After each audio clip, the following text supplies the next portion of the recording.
And I can see that we're live on the twitch.tv / the Xisuma playing... Woo! Playing some mod in Minecraft. Great together, peeps. Episode 1000 was released yesterday, so if you're watching this over on the second channel and you haven't seen it, you need to go check it out, don't you? And if you're watching us on Twitch and you haven't seen it yet, stop watching Twitch. What are you doing? It's episode 1000. We're going to be talking about that a little later in the stream today. I'm going to have to explain myself probably several times over today, as I have a plan of action.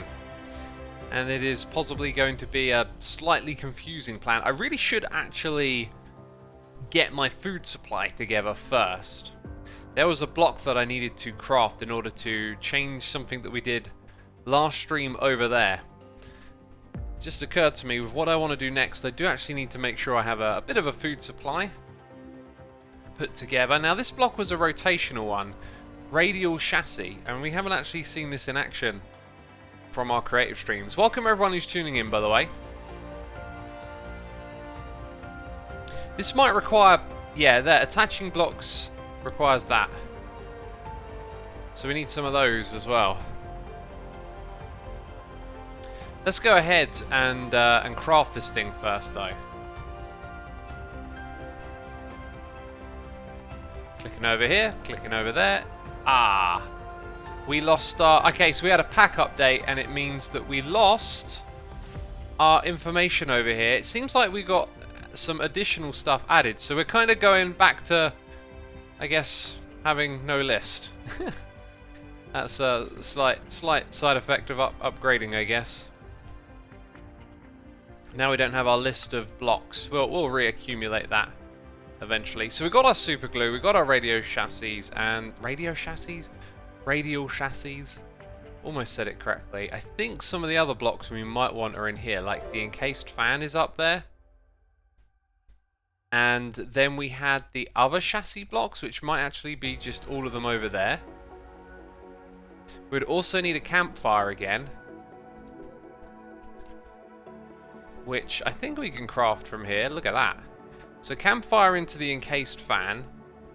I think we may or may not a lever or something. Well, I got the levers here. Then the radio chassis.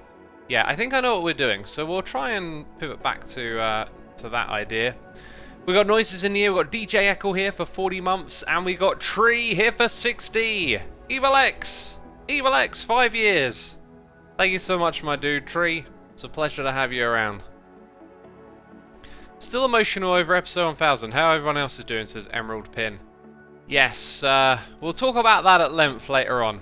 Let's get this little project here done. Let's let people tune in, and then we'll be chatting about that episode, because don't have a lot to say. Rafi Warren is here for 15 months saying, hey X, have a nice stream. Looking forward to your visit to Spawn today. Oh, do I have to visit Spawn? Is that a suggestion, a subtle suggestion that I detect right there?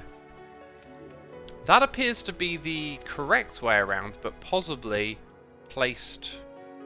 Oh, that might... Ah, I don't have Silk Touch. Let's see if that's the... Dang it! Yep, I don't have Silk Touch. Let's go make another one. X, can you tell us what updates you made to the Modpack, says the Thinky. If you read the changelog, that'll be the best way, because I didn't update the Modpack because I'm a derp who doesn't know how to do things like that. Our Modpack developer did that. So if you check the page, you should find the info, essentially. Okay, so that should give it some energy and stuff now, right? Except it's not moving. Is that where we need the lever? Now it's moving. Then we put this on it. Except it's not attached, which is okay. We're still figuring everything out. Take those blocks back. These ones. Those ones. So many different ones to get. Oh, we got a paxel as well. I got to make a paxel today. It's another part of the plan.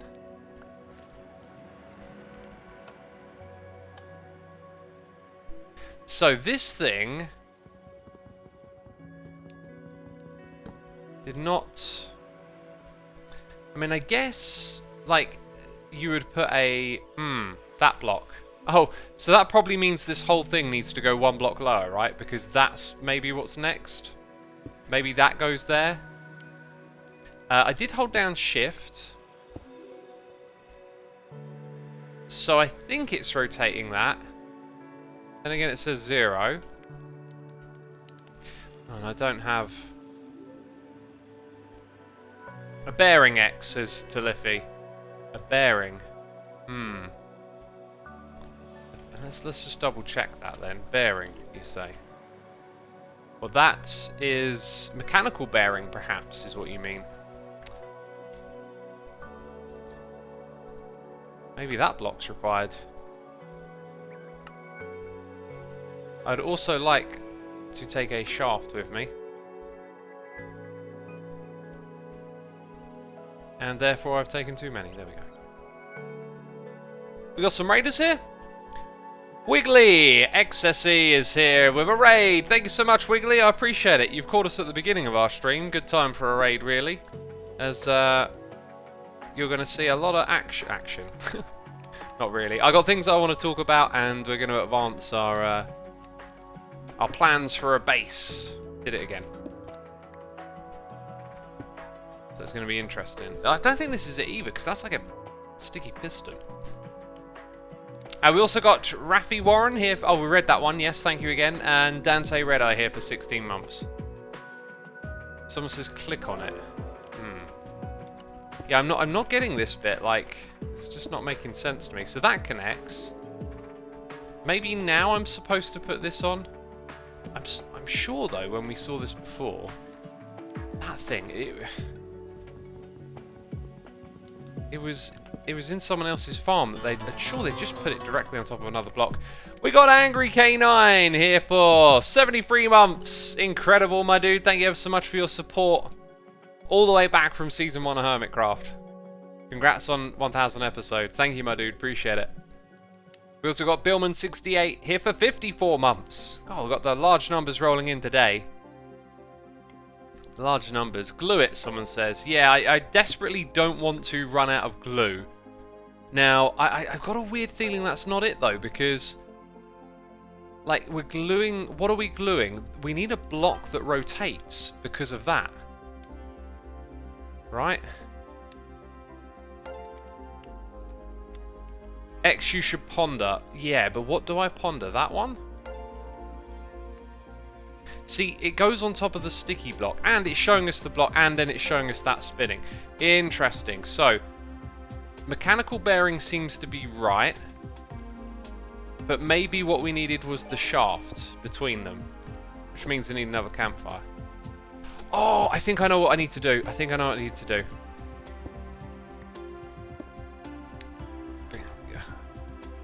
No, oh. Wait, is it because I'm clicking on that? Scroll, movement mode. Oh dear.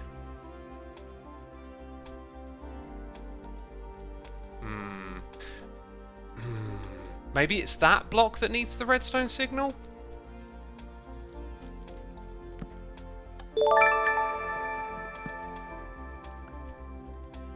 Oh, okay. That's the bearing.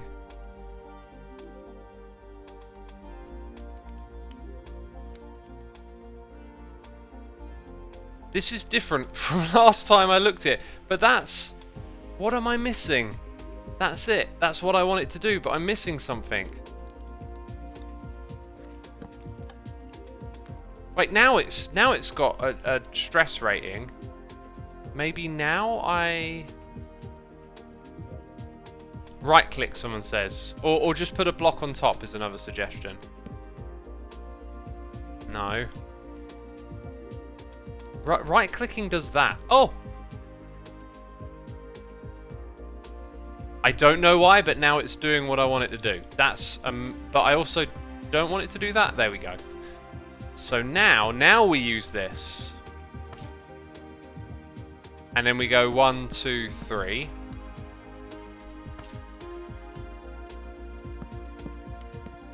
Uh-huh. So that's then going to have these things attached to them, which I don't think those need to be stickied, and I technically only need it on one side, right? But for symmetry reason, you probably want to put it on both. And yes, you can point out that we also don't have one in the middle. So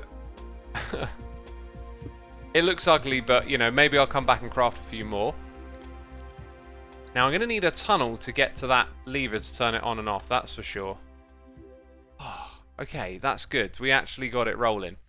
Now obviously, this is going to have to change. We're going to have to raise it all up. I think rather than lower the campfire and do all that again, I'm going to get us our dirt supply together. We're going to need a chest and some hoppers as well. And we need to conduct an experiment in a second. I got a really cool idea. But we are going to require hibbity hoobity hopper. Hibbity hoobity hopper, there it is. Bam. Cool. And I think the chest that it used was the one that I had in my inventory, so we need that back. And we got noises in the ear. We got Dante Redeye gifting subs to the default dude, Ardoir, Bonnie1704, Kurazazak, dang I butchered that name, not a lifeguard. You heard your name being read out loud, be sure to say thanks to Dante Redeye. And Dante, thank you for supporting our community with those gifted subs. We got Flint757 here. Thank you ever so much, my dude, for the Prime subscription. Lucro1357 is here for 31 months. I recently realised you're like the R2D2 of Hermitcraft. Not the most famous one, but they're since the beginning and keeping it running. Cool. If that's the analogy you want, I like it. I don't know enough about R2D2 to comment on the accuracy of that. I mean, was R2D2 there from the beginning? I have no idea. Right, I thought I had a hoe. It's probably actually in my tools chest where it should be, right? Oh! What? There we go. There's a way to get more dirt, right? Got a couple of patches right here. We've got a new limit, by the way, on how much dirt or blocks you can pick up at once, which is going to be 64. Now, when we put in these things like so, we need 2 lots of water now, right? Let's actually fill it in at this level as well. So I think I'm just going to end up having... Let's put the water in the like non-visible spot.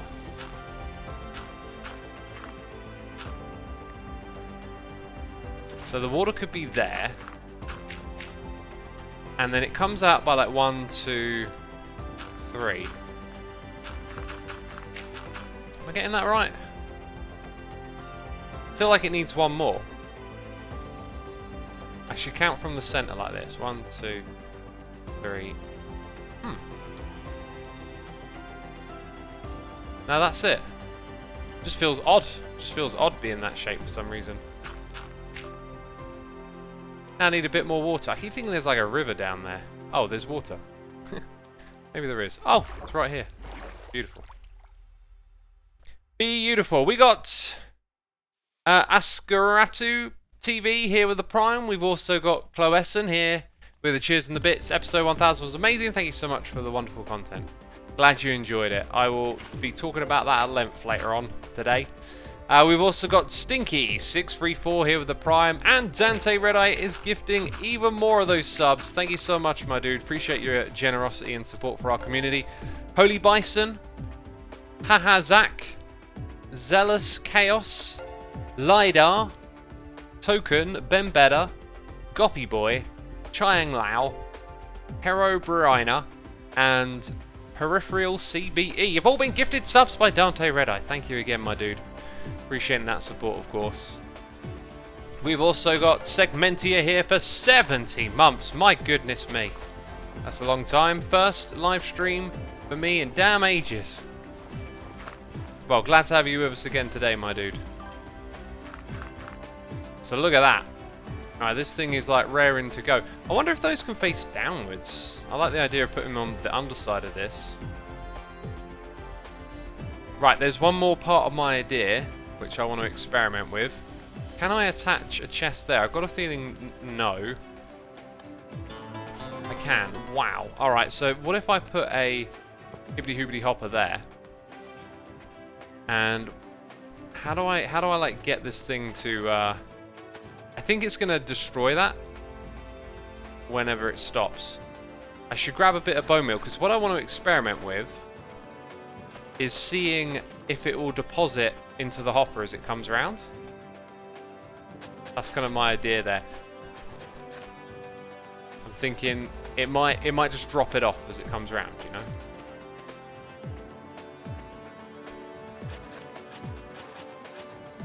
Okay, let's go ahead. Do that. Am I going to run out of seeds here? Dang. Well, one thing I will do is that. Get all of it done. X, hoppers don't work, use portable storage interface. Portable storage interface. That sounds very not what I'd expect it to be. Let's find out. Or maybe it was literally designed for what I'm thinking. Cannot be accessed by players, yeah, and this component can interact with storage without the need for what?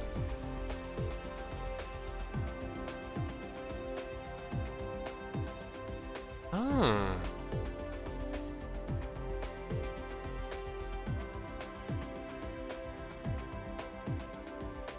Ooh.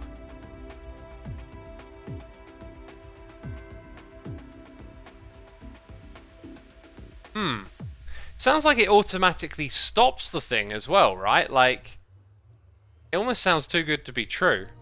It automatically stops it. Now that requires some brass. I don't know if we made any of that yet.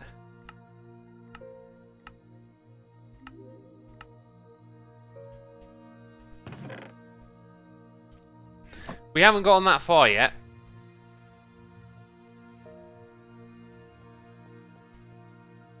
But that's so cool. And we know that that doesn't work. I'm just wondering, should I leave it be or should I make this thing?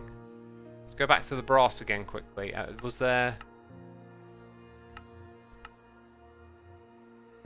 So I think you gotta eat, zinc and copper in a mixer, but it needs to be heated. So yeah, that's like a long ways off. Now crushed brass, heated. So yeah, we're actually ways out of that part of the tech tree. So that's super cool. Let's bookmark that. That's going to be a really cool addition to that over there. What we currently got doesn't work, but I'm just gonna leave this thing running. I think when I stop it, some of those seeds are gonna. And let's actually find out. This doesn't work. Let's take it back. But we're gonna move on to the next thing in just a moment. Yeah, so it popped off those seeds and it looked like it never picked anything up to begin with. Now if we can keep it running and when it stops and interfaces with the other thing, that'd be super cool, because then all of these blocks right here might be able to stay permanently as farmland and seeds. But yeah, it's all something to be thought about, I guess. Cublix says you should be getting into brass now, it's vital in progressing further. No, I'm not going to do brass yet. I've got some other plans that you're going to find out about today. Let's chuck this in here, that down there. I think we've got a home for dirt. Cobble? Yeah, it's probably full up and in need of upgrades. So all of these things need somewhere to go. And we just slap them up here when they need a home. There we go. Charcoal? Not yet. White wool.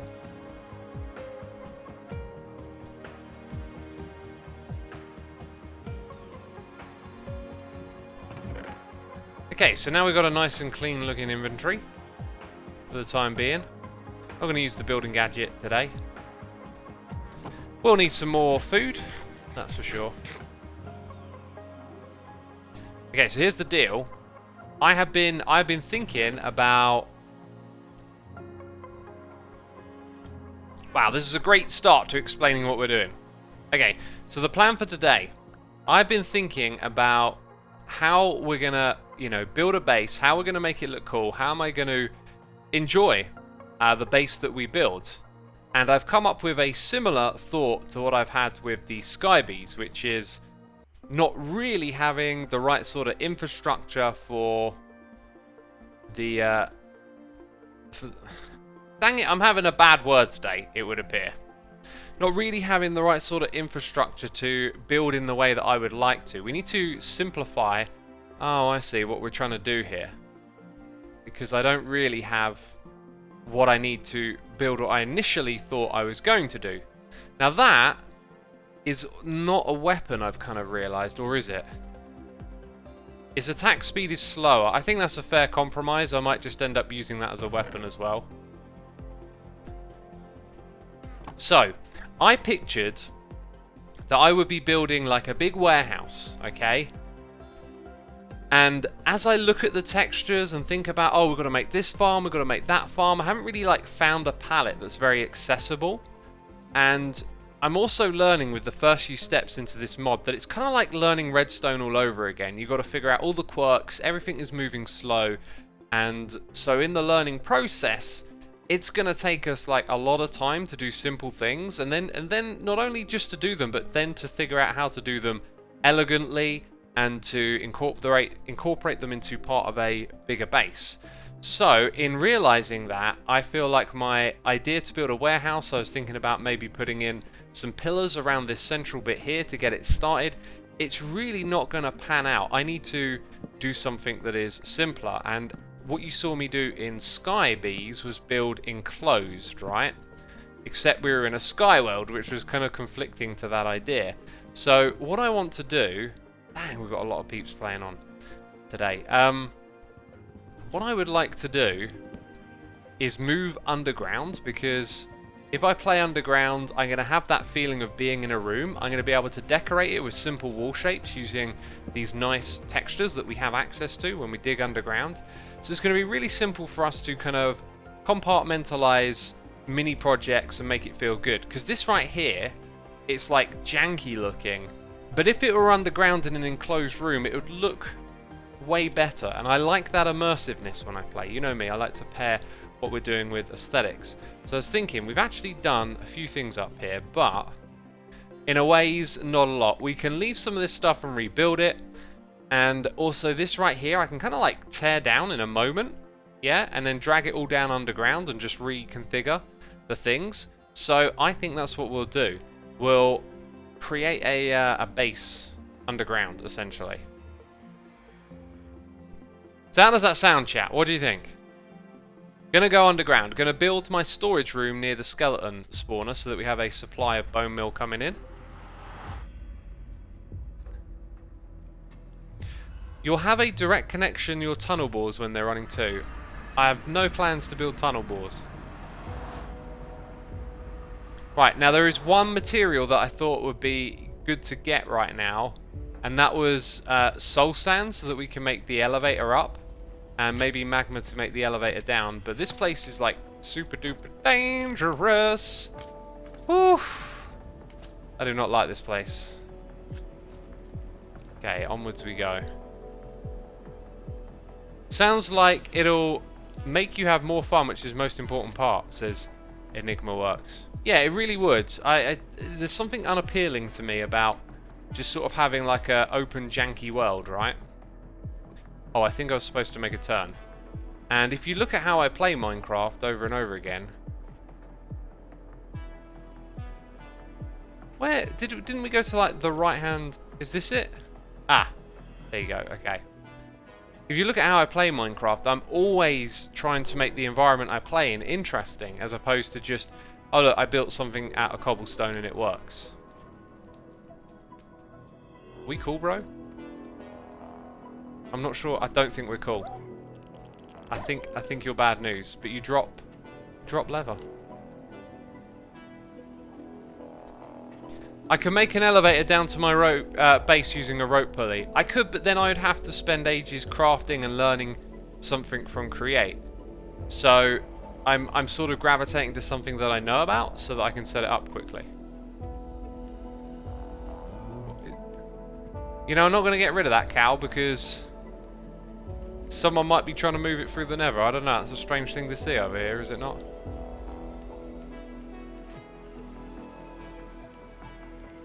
You can tame the foxes with coal. Interesting. Oh my word. Why is that thing so bright? Oh, that's kind of like a really dodgy space for it to be. I'm trying to get some soul sand, dude. Why are you cramping my style? Oh, dang it. It's going to see me, isn't it? There ain't even soul sand around here. Maybe I just made a bad decision. The real Cactus says, isn't that the point of this series though? Learn and create. Yeah, it is, but like I just said, I don't want to do things super janky and have like loads of little contraptions just looking terrible out in the open. I always want to make what I'm doing look nice and feel nice. I just really like the immersiveness. When you spend time in a world, you want it to feel like a home, and that's maybe one of the reasons I struggle with modded a lot, is because there's so much of me not knowing what I'm doing that I'm unable to create the sort of experience that I actually like. With Skybees, we managed to do it because early on we're getting to grips with some of the things we've got to do, and then we kind of hit upon the right idea, which was to make an enclosed base so I could focus on having a room. Yeah, I'm not even going to bother actually. This is a terrible idea because this Nether is just so dangerous. And I don't even know where I'd get some soul sand nearby. So that was a waste of time. Look next to lava and soul sand valleys. Yeah, but like, you've seen the environment we're at. We don't have anything like that nearby, and it's super dangerous. It's like literally the worst spawn we could have. So anyway, can these things go in there? We'll give leather a home. So yeah, we're gonna sort of move down to where the. Actually, now need some wood. We're gonna move down to where the skeleton spawner is, right?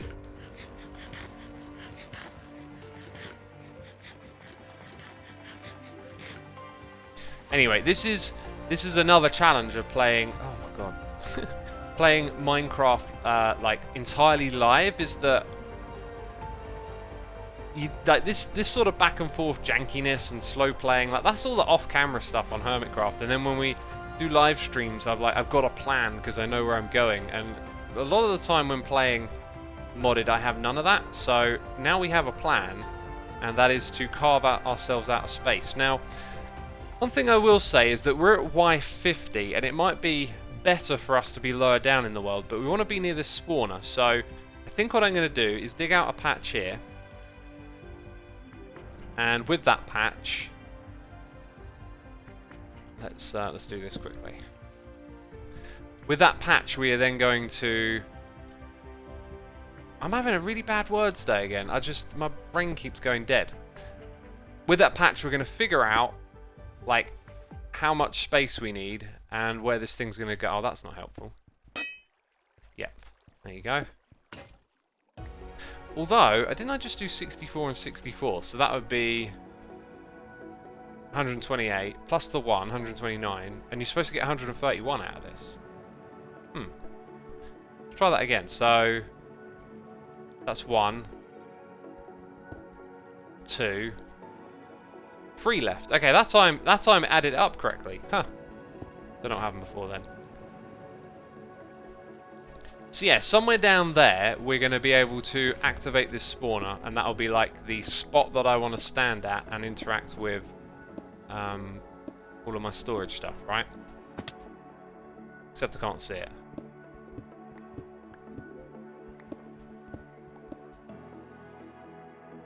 Okay, so desperately need. Oh, I didn't bring any means to make. Well, I've got the means to make torches. Is there a skelly there? Uh oh. Uh oh. Ah, not prepared enough, clearly. Okay, so if I make a furnace... Dude, just stay away for a moment, yeah? Just for a moment. I'm not asking that much, I'm just asking for a moment. Look. Look here, I don't have my sword. I don't have a shield, just stop being a jerk. For once in your bony life... Leave X alone. Alright, we got a noise in the ear. Donation here from Makio saying congratulations on the 1,000 video milestone. Keep up the great work. Love from the military base of Kuwait. Kuwait. Isn't that down in the Pacific Ocean? Heard of Kuwait. Thank you ever so much, my dude. Appreciate it. We also got Reform Julian here for 13 months. Can you use a minecart and create mod to move the monster spawner? Oh, I can.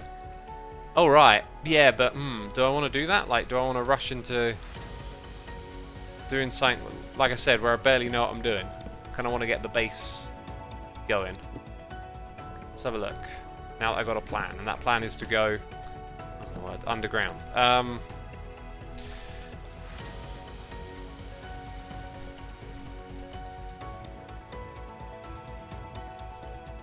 I mean, there doesn't appear to be possibly any in-game instructions on how to do that, which I would need, obviously. Search cart assembler.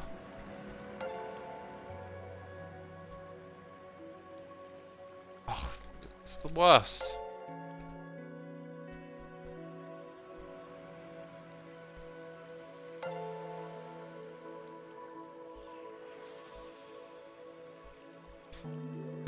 See, that minecart has a block on it. I don't know if that's what you mean.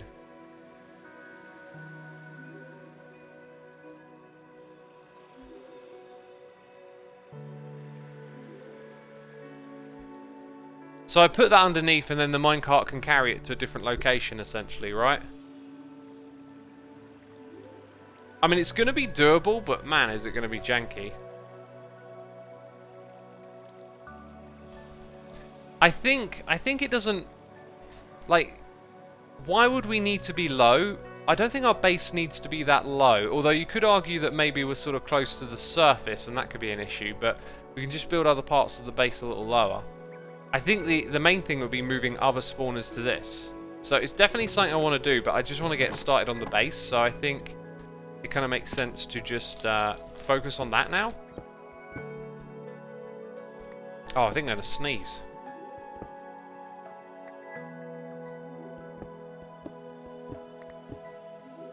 There we go, there we go. We got Dante Red Eye here, gifting more subs to the community. Thank you so much, my dude. Really do appreciate it. Pew Von Pewington. I am Farron, the final. Foxglove, Jake Plays Games 12. Be sure to say thanks in chat.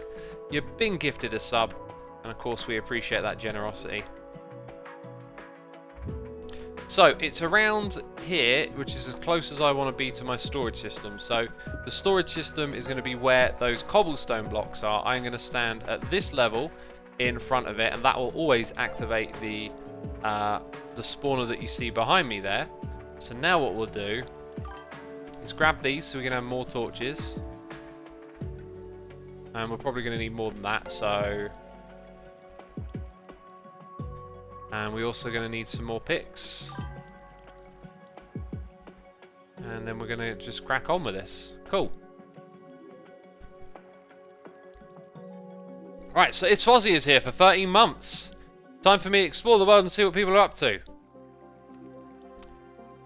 I see you. Your name's not yellow. What is going on? What is going on? Something is wrong. Thank you ever so much for joining us, Fozzie. I hope you like what we're doing over here. It's going to be a fun and interesting little world we create together. Now, I wonder if I can, like, condition the shapes of this stuff a little better. I haven't experimented with that much, so I can hold shift. Mining tunnel, small tunnel, shapeless. Small square, did I see? Oh, I see, right. Okay. Small square. Well, that was good.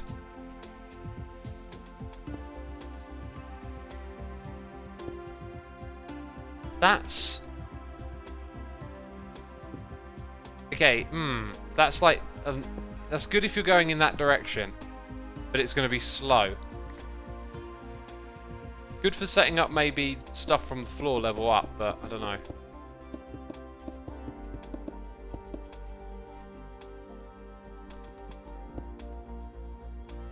That was half of it. Oh, I know. It's because we've got the other mode on instead of the shapeless one, right? This cobble will get ripped back out again. So with this shape, I can kind of target, I guess, to some extent, like the wall. I'm using the wrong thing. Not sure I really want to do it this way, but it's going to be slow, whatever we do. Oh, thanks. So yeah, let's try... Mining tunnel, shapeless, there we go. Let's grab all of that.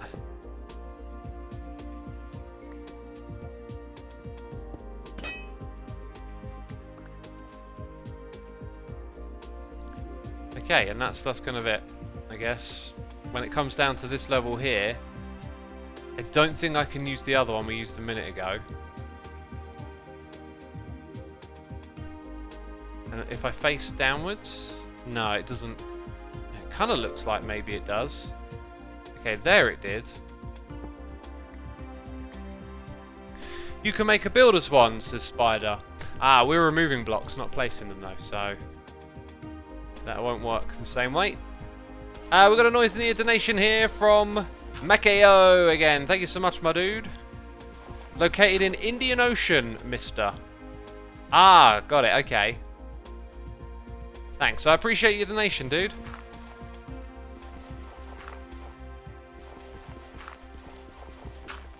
Yeah, I kind of want it to automatically shift to shapeless, and it's just not.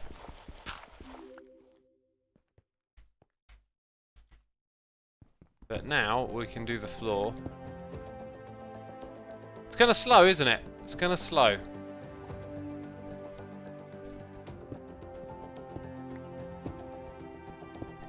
But hey, you got to learn. So I think if we sort of try and build out with a single shape like this, oars will get in the way, obviously, as you could expect.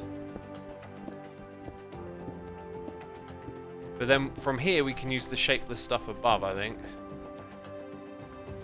Dude, what? I don't understand. Oh, okay.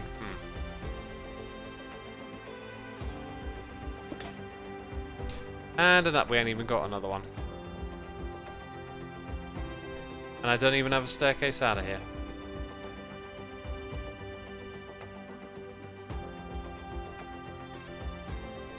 Right, let's make a whole bunch of sticks. Wait a minute, I got coal. Oh yeah, I got coal from mining coal in the area. Duh. Confused me for a moment there.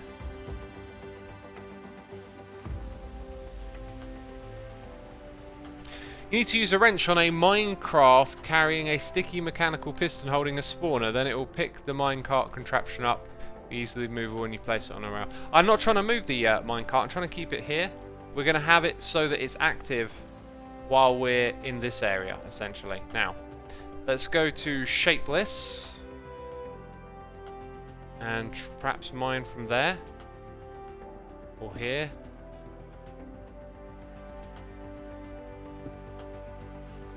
Yeah, that'll do.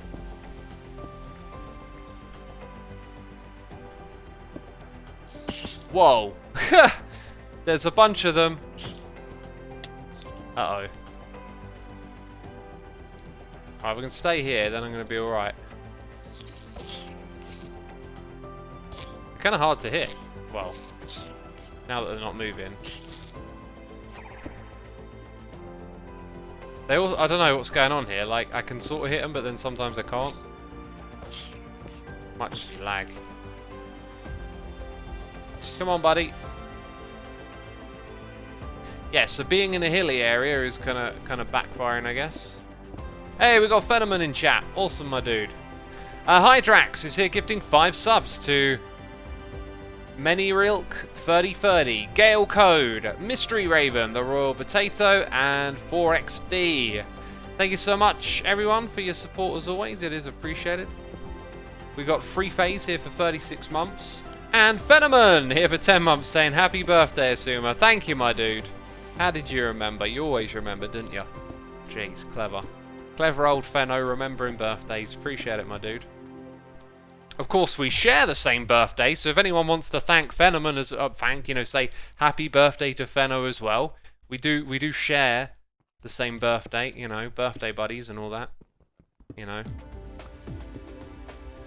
Just in case you didn't feel like saying happy birthday today, Alright. Oh look, I've been mining stuff and not picking some of it up. Right, so now what we'll do is we'll move more towards the spawner.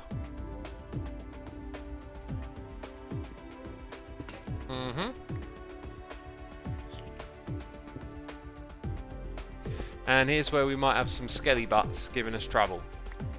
So I should really spam this thing kind of good, right? In fact, there's a little formation. I remember doing this a while ago where I figured, I think it was actually season 7. If you put like blocks in this spot with torches in the right spot, then well, apparently that's not good enough. I mean, I feel like that guy spawned right next to torches. Wouldn't you agree? That's not how this works. Literally next door to a lot of torches. We got noise in the ear from TX Rider here. Why are you working on your birthday? Is it my birthday? I thought it was Fenneman's birthday. Jeez, I'm confused. Is this working or just playing games? I'm not sure. Thanks for the cheers and bits, my dude.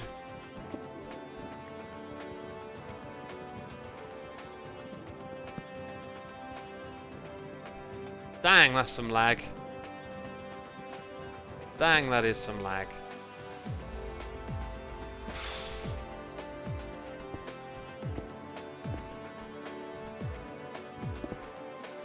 So yeah, as for decorating this room, can the building gadget remove blocks in the shapes that it provides? Because that would be super useful. Anyway, the distance we want to cut this room out by is over here.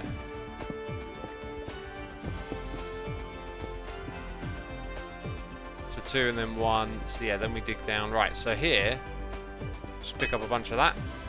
Maybe we can just use this block to decorate. I'm gonna have to get some chests going over here, aren't I? And I think I'm actually gonna put the chests somewhere down at this level. Destruction gadget can. Oh, it's not enabled though, is it? Let's have a look. Exchanging and building. Oh, there is. I just spelled wrong. Cool. Oh, we got to do that. We got to check that out. I might have been doing this incredibly slow. Peeps, incredibly slow.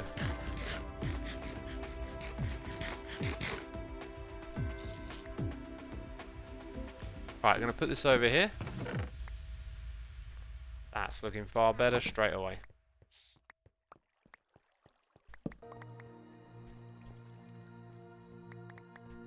Right, I think it's talkie time, peeps, now that we've got a plan and we know what we're doing. I want to ask some questions to chat about baseball. Do we have any baseball fans here?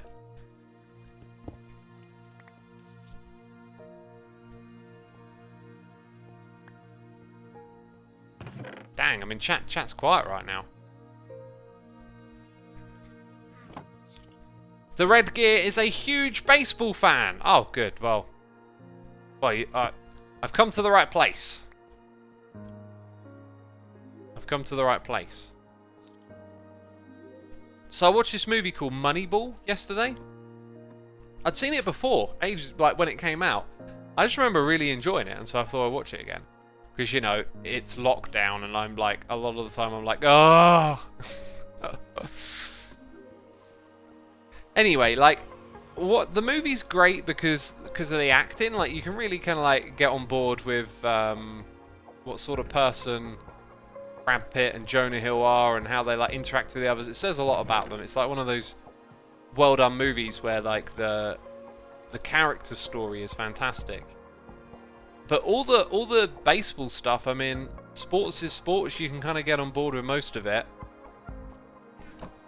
But then I started to like wonder how stuff works in baseball, because they're talking about all these like statistics and numbers, and it just sounds really strange compared to football. Anyway, I went and looked it up to like try and learn about how many games they play and stuff, because it seemed like they play an extraordinary amount of games in a season. And from what I can tell, baseball teams play literally every day. Like, when it's the on-season, it's literally just day after day, maybe 1 or 2 days off a month, and they play the same team like 2 to 4 times in a row. And I was just like, well, oh, I missed that. Oh, I can't even make it yet. Dang it. Ah, I need a couple of ender pearls. I guess we could go to the Nether because there's a biome there. Dang, we just had a bad experience in the Nether. Should probably always bring some of that with me as well. Let's go get that, because that could be a huge game changer. Yes, they play a 3 or 4 game series with the same teams, says Winnie. There's 162 games in 180 days. Dang. That's like really different from a lot of... Actually, now that I think about it, cricket has multiple day series, doesn't it? I think of everything through the lens of football mostly, because that's the sport I watch. X, make a boat to kill the Enderman. Great suggestion. Great suggestion. 3 to 7 in the playoffs. Yeah, so that's the other thing that I can't get my head around. Like, America, it being such a big country, has like this regional system for its teams. Okay, there's no relegation and promotion, which I can understand. But like the regional stuff's really weird, because it seems like, from what I was looking at, teams not only play sort of their local area teams over a season, they also play teams from other regions. And it's just like, then I just don't know what's going on, and then there's like playoffs, and it's all just like so confusing. Most teams will play like 15 games in a row and have 1 day off. Yeah, that's what it looked like. And when you think about it, like baseball's got a lot of standing around, and then, you know, pitchers throw balls, batters hit the balls, and then there's, you know, brief moments of running. But it's not like basketball. Basketball's probably most like English football, and even American football there's a lot of running, but like in short bursts. Right, we're going to try and get an Enderman down here. Oh look, we got one straight away. Dude, don't spoil my plans. No, I do not wish to be on fire right now. I'm running low on food as well. Oh, and I ain't got... Oh, jeez. Jeez Louise. I just want to do stuff. You know? And there's all this early game business that I can't be bothered with. I'm just clearly not geared up. I didn't even bring a shield.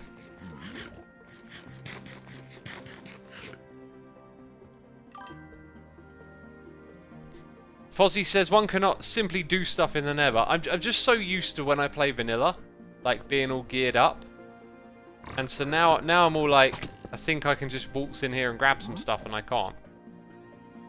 Oh. I guess I could look at the Enderman here. Ah! There's hope for us yet. And then back off into this space. Maybe I can give this guy a little bit of platform to work with. Come on, dude. Look, you can teleport up here, right? Hey, and you! Come on! Now we're thinking. Now we're cooking with gas. As no one that I know ever says. Oh!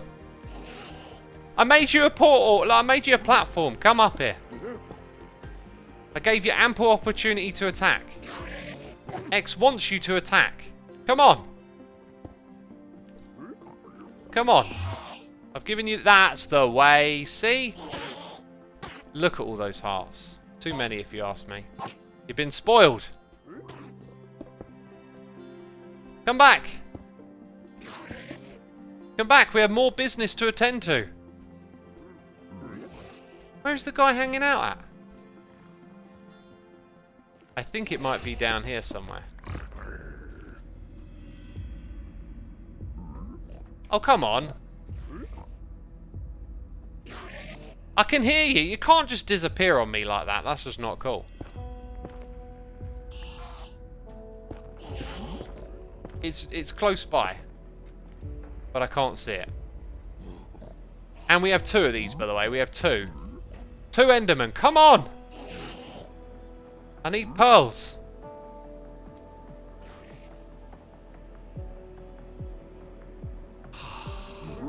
Yes! Yeah, up here! I'm up here!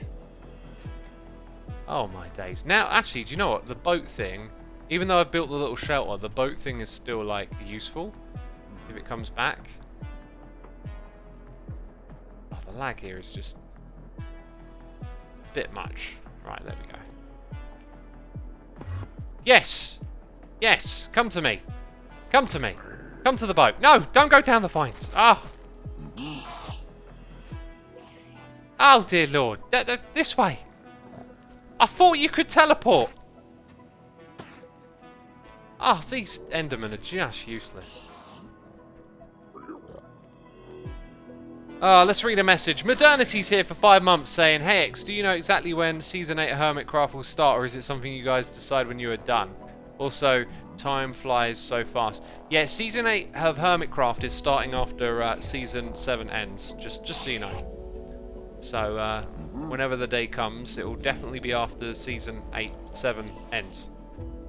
Unless we decide, you know, to do something crazy and just have 2 seasons running at once. Okay. I'm just going to kill you here. Because if you drop a pearl, I'll pick it up. Also, where'd your friend go? You know, I thought I might be in for 2 pearls. Mr. Piglet. Hey, there's one there. No! No! God, rude, aren't they? Right, we got 1. Ow! It's shooting me through a barely visible gap. Ugh.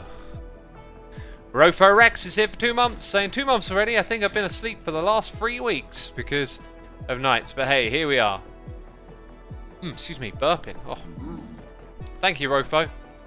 Yeah, I had my dinner before streaming, so it's digesting. Right now, I think that other one, wherever it went, is gone. So let us have an adventure in this direction, perhaps. Ooh. You're still alive. Get in here. Ooh. Come on, that's in a boat. That's literally in a boat. Yes! Oh, the luck! 2 ender pearls. The luck. Hello. That was good. That was great. Right, now we can get back to talking baseball. So, how does the regional thing work? Like, I'm guessing it's something difficult to explain, but I was reading Wikipedia and I was just not understanding.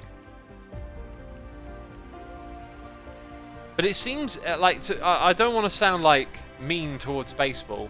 First of all, like, I reckon I'd probably enjoy watching a game of baseball. If I want to travel America in the future at some point. So like, going to a baseball game would be something really cool to do. I don't think I would become a baseball fan though. And the other thing is, like, aren't baseball games like 3 hours long, and they're every day? Like, how long are they on average? Because, like, just having them so frequently just seems mad. And like, again, not trying to be mad, like, mean about it, but to me it's not very appealing because it's quite static, and a lot of it appears to sort of hinge around the single moment of, like, you know, the pitcher throws and the batter bats, and then everyone sort of moves around the bases. I imagine it'd be super fun to play though. Like, I'd probably enjoy playing it. 2.5 hours to 3 hours average. That's mad. That's like a lot of the same thing happening over and over again.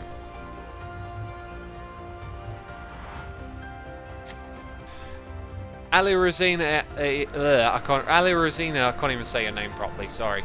Says 3 hours, wow, 90 minutes of football and I get bored. Yeah, that's the thing about football. As great as it is, there will be plenty of dull games between the good ones. You have to watch a lot of football to see the best of it. Okay, wow. Now this thing, by the way, works without power. Show overlay, fluid only mode, ray trace, anchor, undo.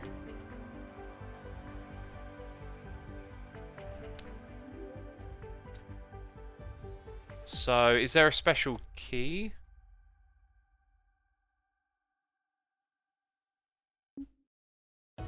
Okay, right, so it is showing the overlay. let's say I want to get rid of that. Maybe I've got to... Okay, right. I think I got a rough idea of what that's going to do. Let's go underground and find out.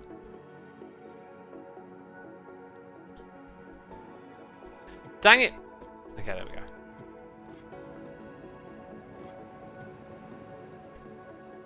Let's go give it a try. Right, so let's just go down into this room. I want to remove something around here, right? Let's see if we do a small, like... Right, I had to shift.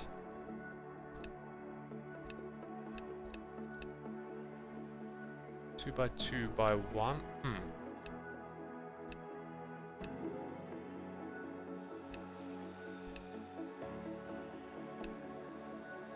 I think I sort of maybe vaguely understood. So that's a... Right, that's beautiful. Now, it voids the blocks, so there is a penalty here. That's a beautiful thing. That is going to help us create what I want to create. Nice. Okay, this is a game changer for what we're doing down here. Now we can make the room the size I want it to be. Awesome. What I will say though, right, so I shift and click to change the size of this. I'm going to want to change this a lot initially. Yeah, based on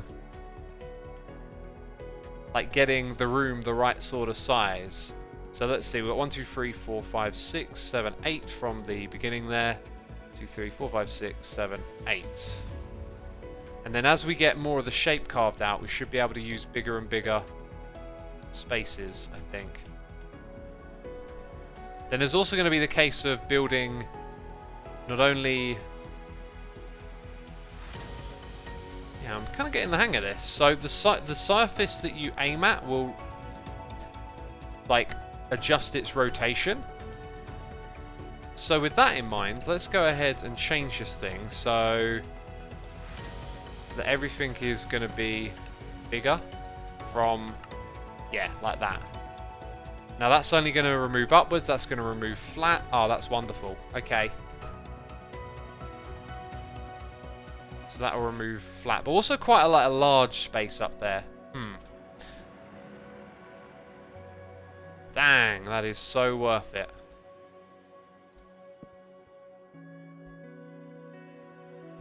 And that's been a total game changer now. Alright then.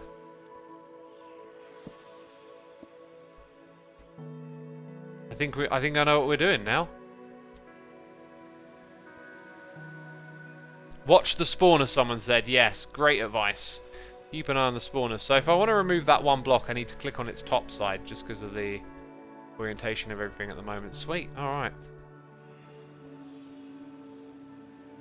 Yeah, so not all blocks are going to be that easy to remove. I think I just, yeah, accidentally got some down there from clicking at the wrong height. And I might, you know, I might also not want to just remove everything in sight and pick up some of the ores. That's another point.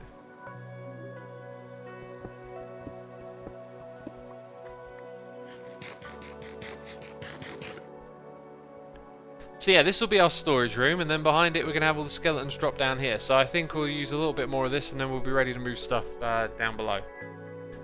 Be careful, so easy to destroy blocks unintentionally. Yes, yes. However, here's another thought. Like, what if we went for a different approach here?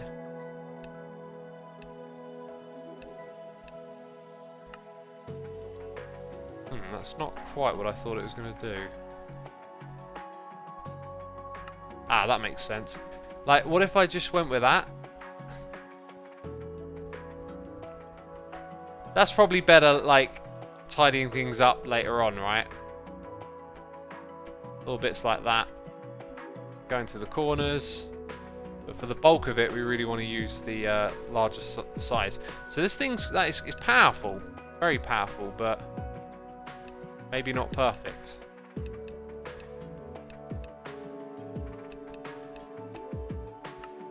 So going back to that shape. Yeah, and then a lot of this here is going to become a different material. So that was something else I was supposed to do and forgot to. Was to... Now, can I click faster? I have to wait until the thing in front has been voided. I was going to bring with me a stone cutter, But I forgot to, basically.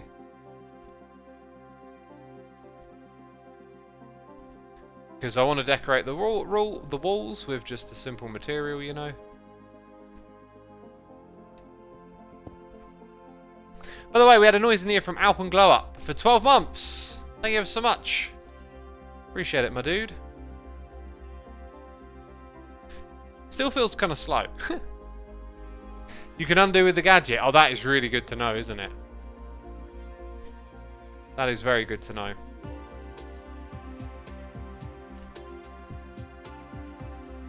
Okay then, right, so we've established what we're doing here, and we need to get the stone colour. So if I smelt some iron down here and get some stone as well, we're good. There's a bit of another problem. My foot. Do you know what? I'll just make another one down here. So I don't need those picks anymore, do I?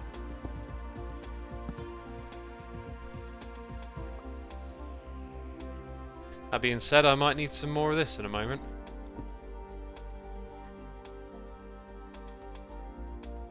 And then a piece of iron after that, right?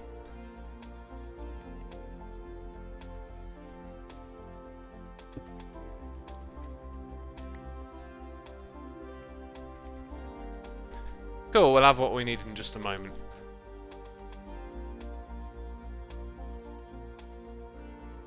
Don't keep it in your hotbar, says Mr. Squid. That's a good tip, really, isn't it? Don't keep it in your hotbar. Especially with my scroll wheel. I'll randomly scroll over to it when I'm trying to do something else. Okay, so now let's look at, like, we want to remove the ceiling up here. 3 blocks? Yeah, I think 3 blocks and then the ceiling is how it works. Also, I might do this in a sort of pretty messy way where we just, you know, remove more than we need to and then put the building blocks above.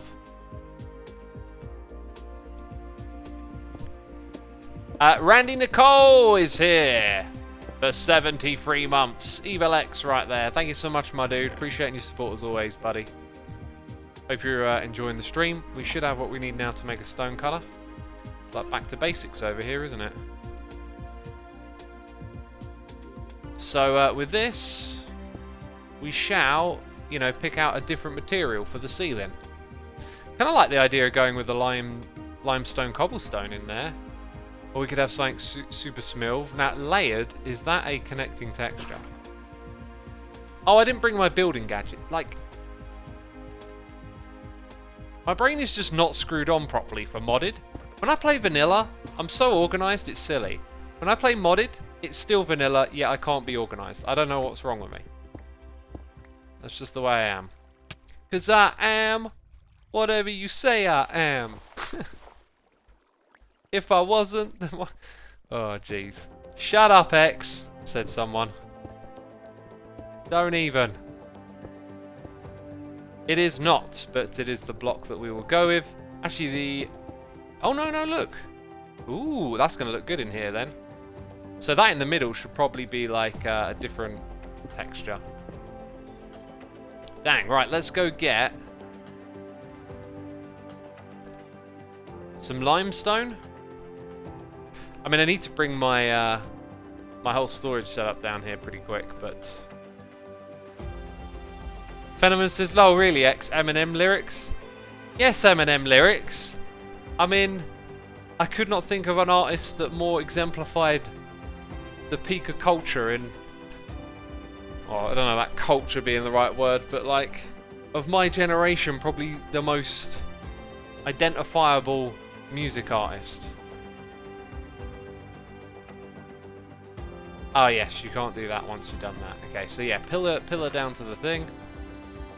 Then we're going to have layered limestone everywhere. We're going to want more limestone. Why did I say come back up here? For the building gadget. But also the wands. The wand might be the more preferable thing here. That it might. I think maybe I should just focus on moving storage down there for a little bit and then do all the stuff with the spawner itself, right? Putting that there as a bit of a marker. And then I just put the rest on there because I can, okay? Oh, I did it in the wrong... Oh, now I'm down here.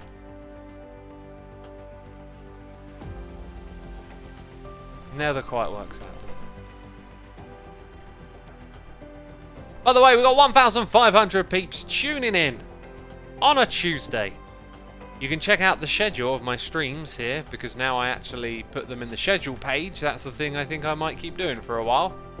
And you'll see if you go look at my Twitch schedule page that I am streaming not only today, but tomorrow and the day after as well. And you can see the times, and they will be converted to your time zone.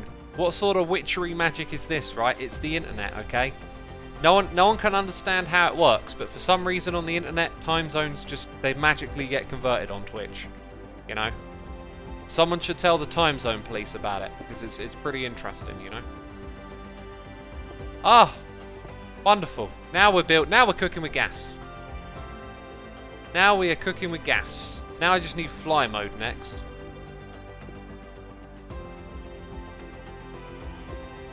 Okay, and then is it 4? I think it's 4 out. Yeah, it's got to be 4 out. So to there. Now we need some more of this stuff. So we don't have any here. We need to mine more. Let's put some supplies into here for a second. Put the boat in, put that in, put this in. And go get some of the limestone. Anyway, peeps, be sure to hit the follow button while you're checking out that schedule. See what I did there? You might know what time it is, but why don't you get notified? Why wouldn't you get notified, eh? I need to find more of this limestone stuff, and it's all here. Where I'm going to build my walls. So, I'll take it. I will take it. Oh, this is a massive patch, isn't it?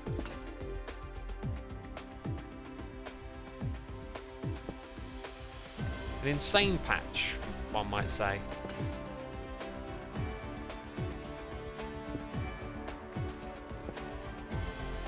And I do have some torches. It's like all the limestone here. Is that how this works? This is all of it right here now. Come on, let me mine it, please. Oh, beautiful. We're taking it.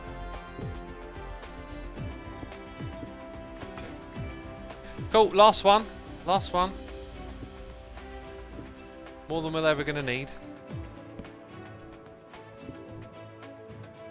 Sweet. Is my inventory full? I don't think it is, actually. And I haven't even collected everything. Jeez.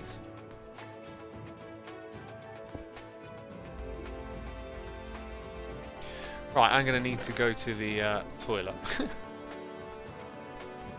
Alright, peeps, I'll be right back. I'm going to go into spectator mode, just in case something creeps up on me. Be right back.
There is a reason that I've been going to the toilet more in streams lately, and it's because I've been drinking lots of water when I eat.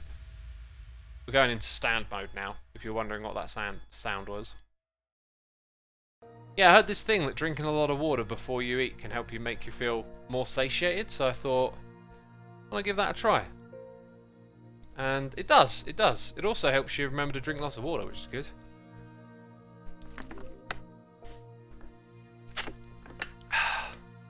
And now I'm drinking some more water. Alright. Oh, hello. I'm looking at you. There we go.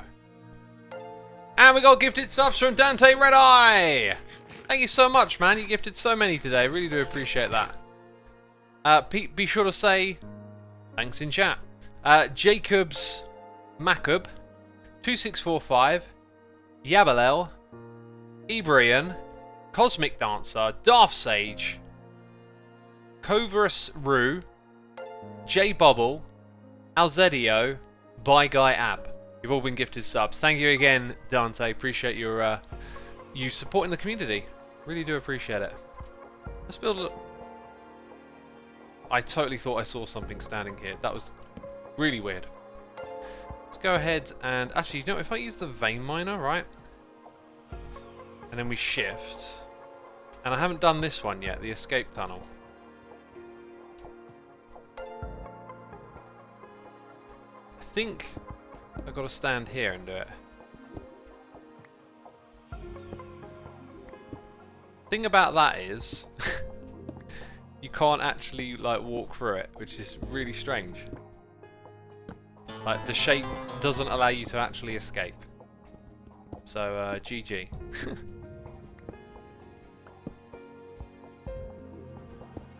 We got James Drew 27 here for 61 months in a row. That is an Evil X face like I've never seen it before. Thank you so much, my dude. Appreciate your support, of course.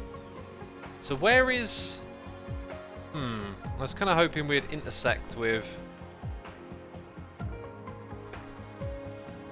another area around here. Tell you what. Oh, this is just the worst now. I've created the worst thing ever here.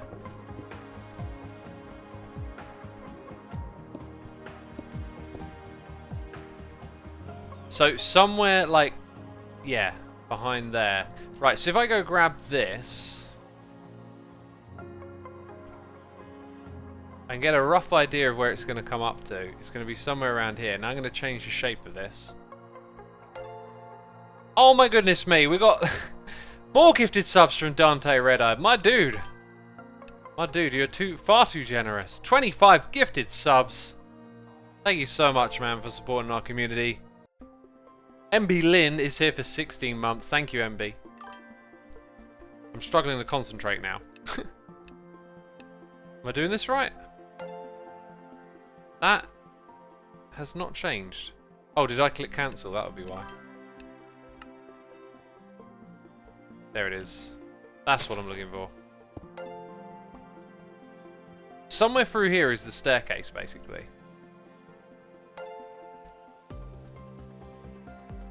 Or I've missed it entirely.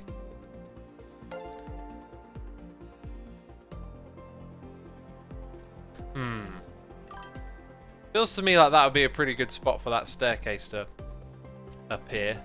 So is it above or below it? It's got to be above it, I think.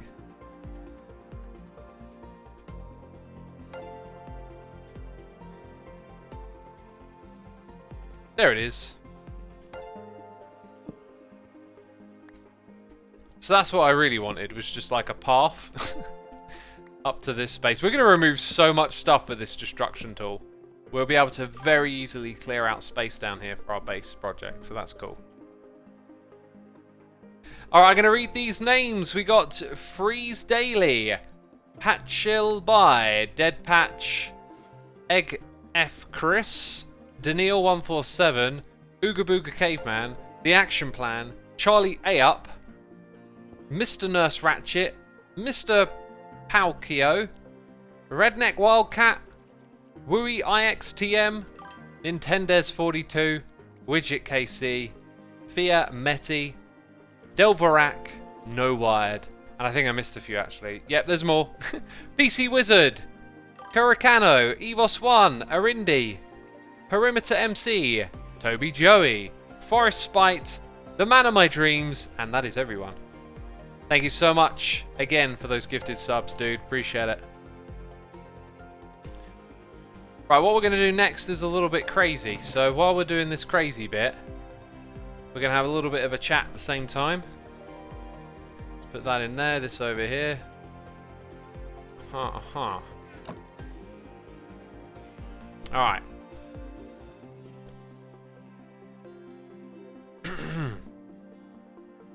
So yesterday,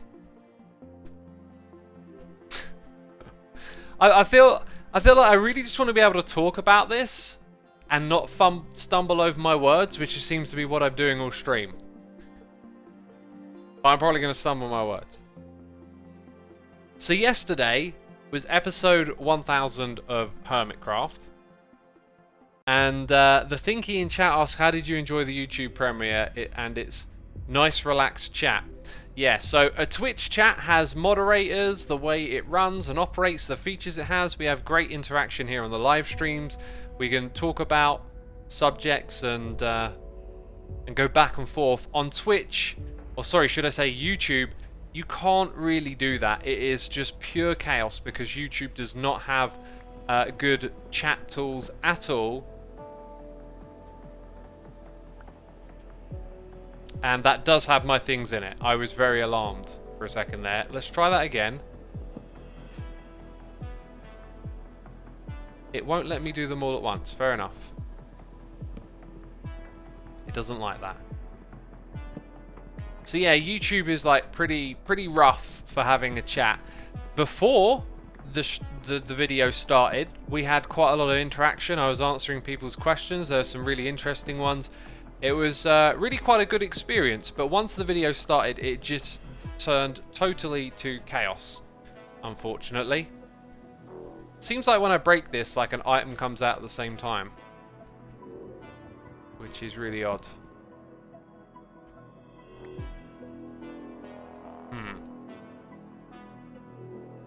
Why don't you use an axe? I'm using an axe.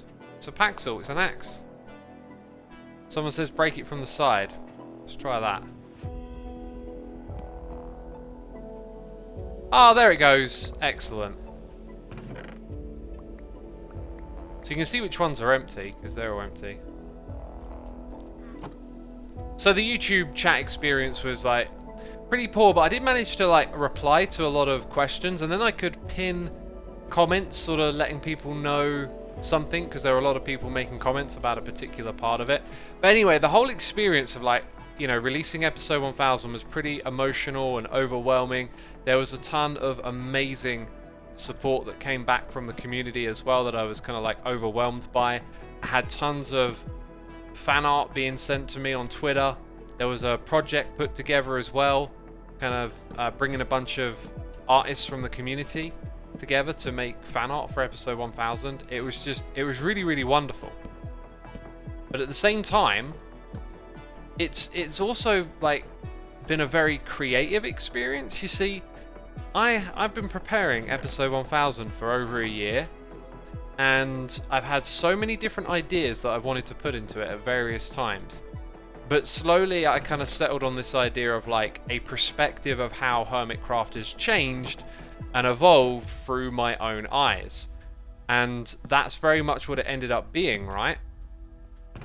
But then when I had all these people watching it and had all of this inspiration from the feedback, like the last couple of days, my mind has just been racing with ideas for things that I could have done in that video, right? I could have done this with the editing.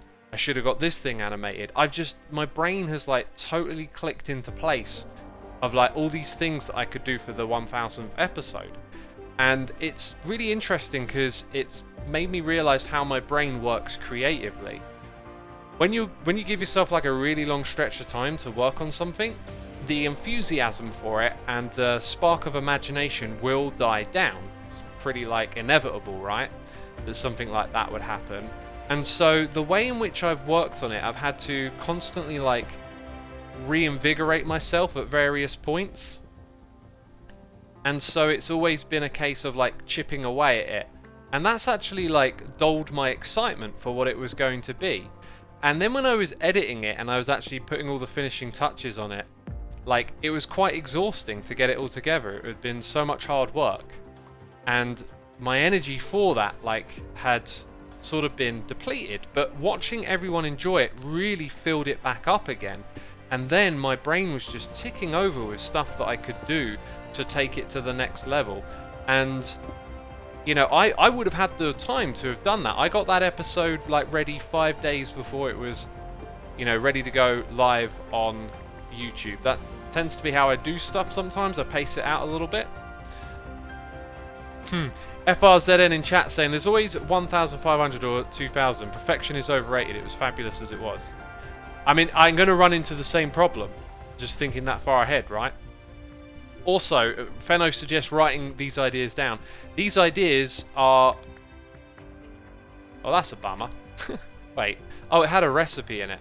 These ideas are simply like related to episode 1000, unless I choose to redo it, right? So what I've learned is that, you know, creativity, it's like an energy. It goes up and it comes down, and certain things invigorate it. And so where I worked on this project for such a long time, it actually like took away a lot of the spark of what it was going to be. And it turned into like, I've got this vision, let's get it down and make it happen. And it was great. It was special, and based on how people received it, like it was what I wanted it to be. But then it all started to click. I've had so many creative thoughts the last few days, and because it happens in that order. Oh, here we go. You know, I can't really change it. I can't, you know, you can't turn back the clock and give it another go. But if I could, oh my, would I have so many more ideas to put into it.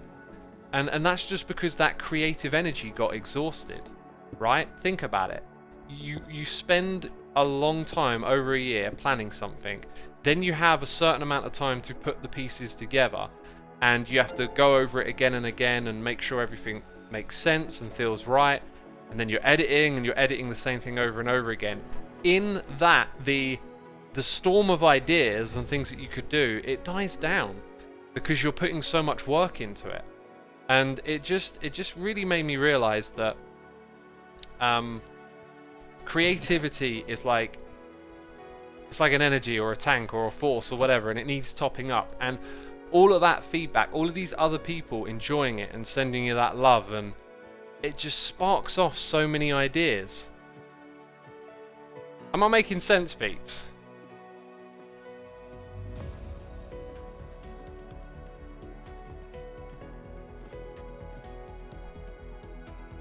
Thus, Steph says, I found the skin evolutions transition from each skin very clean and polished. It was, and I wish I could have applied more of that to more of the video, right? That's one of the things I was thinking about. It started to make more sense in my mind how the things that I wanted to express could have been done if I had thought of this idea or I'd thought of that idea. And I never thought of those ideas at the time because I was exhausted from all the time I'd spent going into it. And according to chat, a lot of people get it.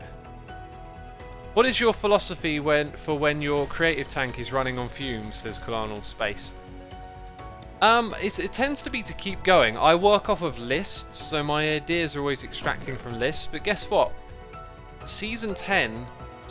Episode 1000 had tons of list ideas that I rejected in the end because I'd have a spark of imagination and a vision. If I do that and do this and put those things together, that'll be super cool and interesting. But then it goes on a piece of paper. And then when I come back to it later, when I'm actually making it, it doesn't make sense anymore. And so I just kind of like let it be. In terms of what I do in a season on Hermitcraft creatively, it's a bit different when it's like, oh, what if I built a skeleton farm with this thing and that thing and took advantage of this new mechanic or did something with that. That's far simpler. But with this episode, it required, you know, far more ambitious ideas and efforts, and they didn't pan out quite the same way because I had such an elongated space of time in which to operate with them. So my takeaway from it, I don't know what it will be because like it's just really weird to have even more ideas after it's finished and all these other people are enjoying it, and then it just gets the brain ticking over with, oh, I could do this, I could do that. I think I just have to let go of it, right? That episode maybe could have been even better. But it is what it is. And I don't think I'm going to remake it, and I don't think I'm going to like upgrade it or anything. I'm just going to let it be what it is, because it did turn out great and people did love it and they got the point of what I was trying to do. But it's just weird to think that could have been something more, because like all these other ideas that I had just came rushing back to me after. Anyway, we got more noises in the air. We got Hazami here with the Prime. Muddy 312 has subscribed. Marmot95 is here for 21 months saying, X, that's totally normal. I get that feeling all the time after I finish a project and present it. You know what? Reading someone else say it, it's normal, that happens to me, just makes me think, yeah, now that I think about it, in the past, there have been videos that I've put out, and once people are watching it, I've gone through that same thought pattern. The difference is this time is that obviously it's like a much bigger deal. Episode 1000, and it meant a lot to a lot of people, and therefore the creativity, the reverse of that, is stronger, and therefore the desire to then act on that creativity is pretty strong as well. But yeah, thanks for the insight. Also, Dante Red Eyes gifted another 10 subs.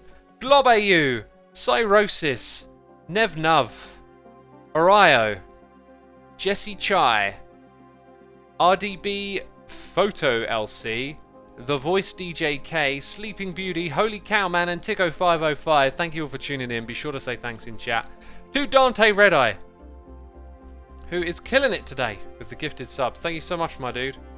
Appreciating that support ever so much.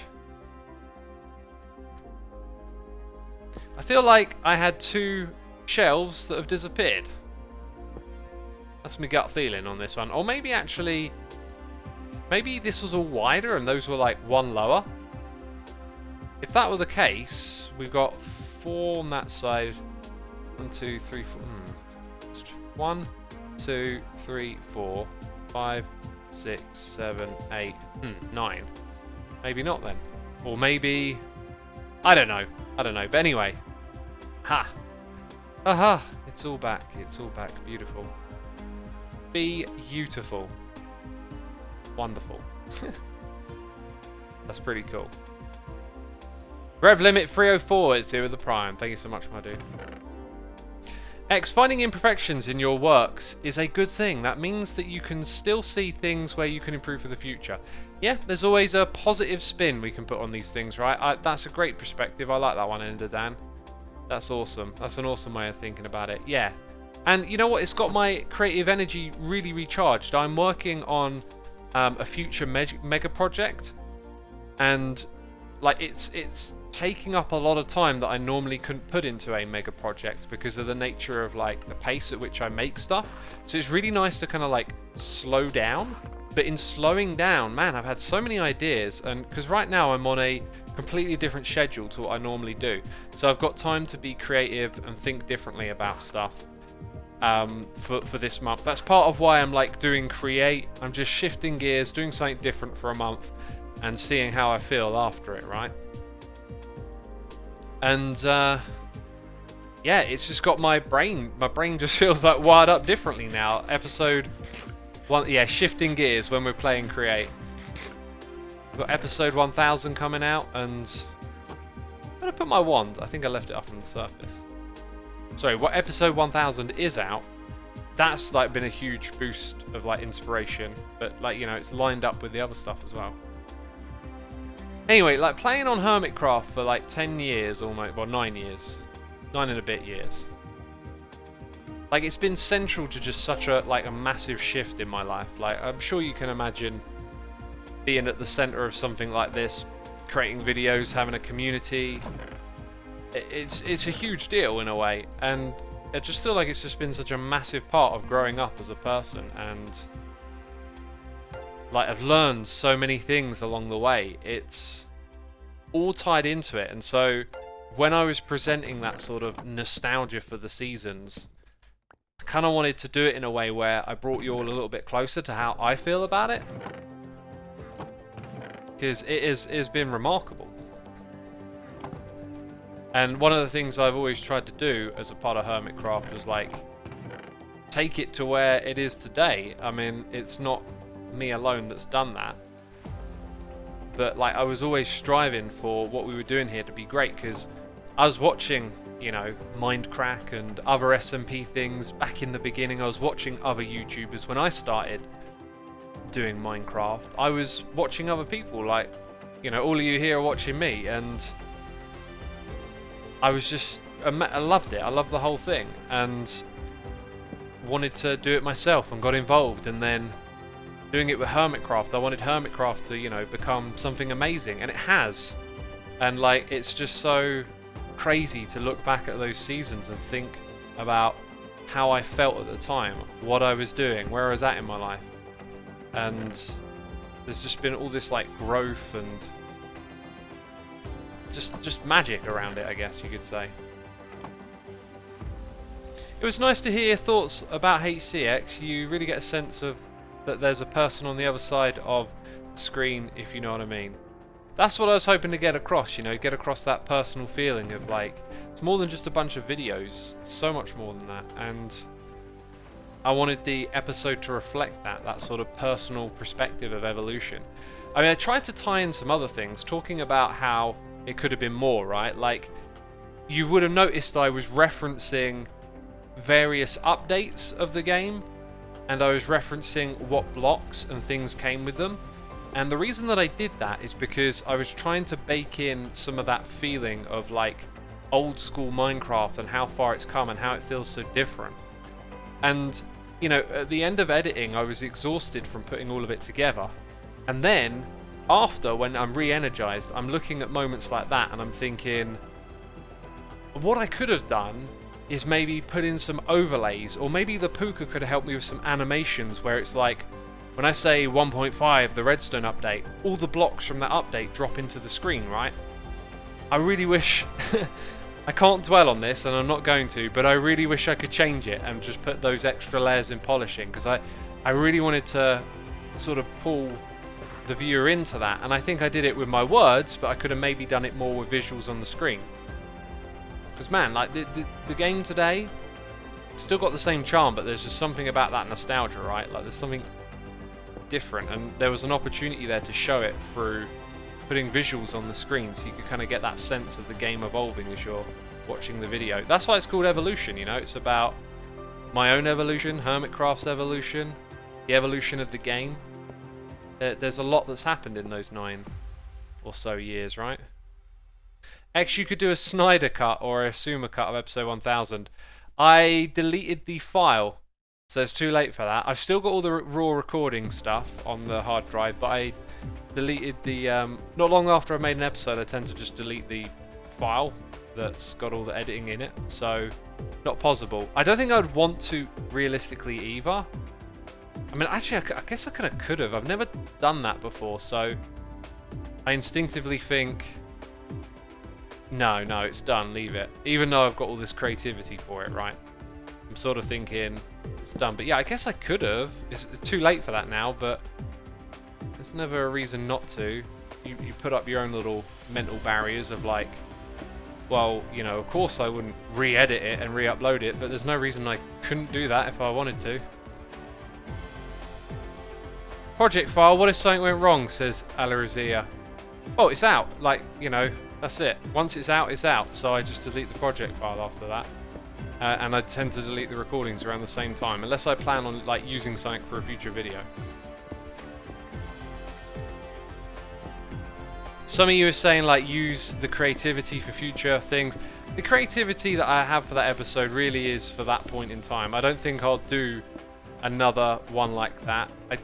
I mean, who knows? Maybe in 10 years' time, Hermitcraft's something different altogether, and there's a reason to make something like that again. But you know, it's kind of done. Like it's out now.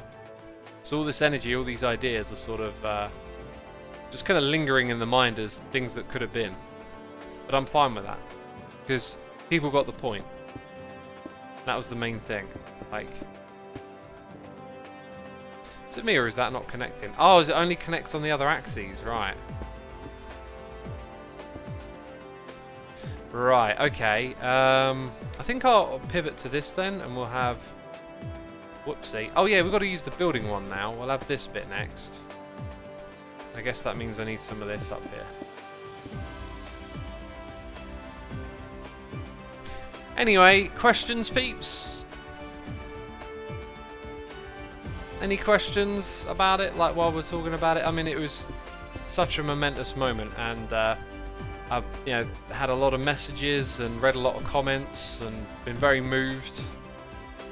And honestly, I'm quite motivated to keep going, with everything. But I feel like I want to find an edge now. I want to find something that makes this next chapter a little different from what we've done before. That might be slowing down the frequency of episodes and going for a different production value on them. But I got a feeling I'll probably go at a similar pace to Season 7. Because as much as that like high production, low... what would you call it? Like the Rendog model, right? Like it's once a week, but there's going to be a lot of stuff in it. I really like that. However, the way I play Minecraft, I don't think quite suits that. Because I'm very survival oriented, so it's like there's a lot of flow, there's a lot of moving from one step to the next. And I think if I were to put it into one episode a week, it would kind of really take the pace out of things. Next, do you think it is possible to compete with the big names from a community like CSGO? I have been playing for a couple of years and my friends are telling me to go apply for a professional career, but I feel like it's almost impossible to do, to be someone in a big community with big names. English not my first language. Rather than tell yourself reasons not to do things that are essentially telling yourself you're not good enough, that's not helpful. Don't listen to that. If you're telling yourself, I can't do it because I have a commitment, I have a family, I have a job, or I'm in college and this could jeopardize that, listen to that. That's fair criticism. But don't just tell yourself you're not good enough. Okay? If it's that I'm not good enough voice, then that voice is bogus, because anyone can give something a shot. And if it doesn't work out, that's fine. But like, not doing it because you think it's not going to work out beforehand doesn't make any sense. What's that saying? You miss 100% of the shots you don't take. So, if you go do it and it turns out it's not for you, you're not good enough at it, you haven't lost anything. But if you convince yourself that you ain't gonna go do it, then, like, what's the point in that? What's the point in telling yourself no? Doesn't get you anywhere.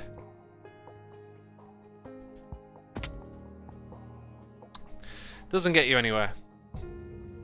How long did it take you to go full-time YouTuber, says Zippo?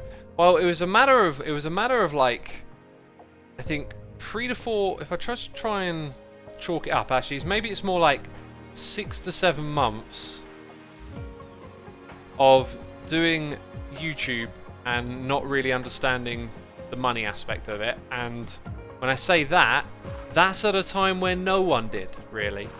Anyway, then Red Eyes in Hermitcraft was like, hey, do you know how to monetize your videos properly? And I was like, properly?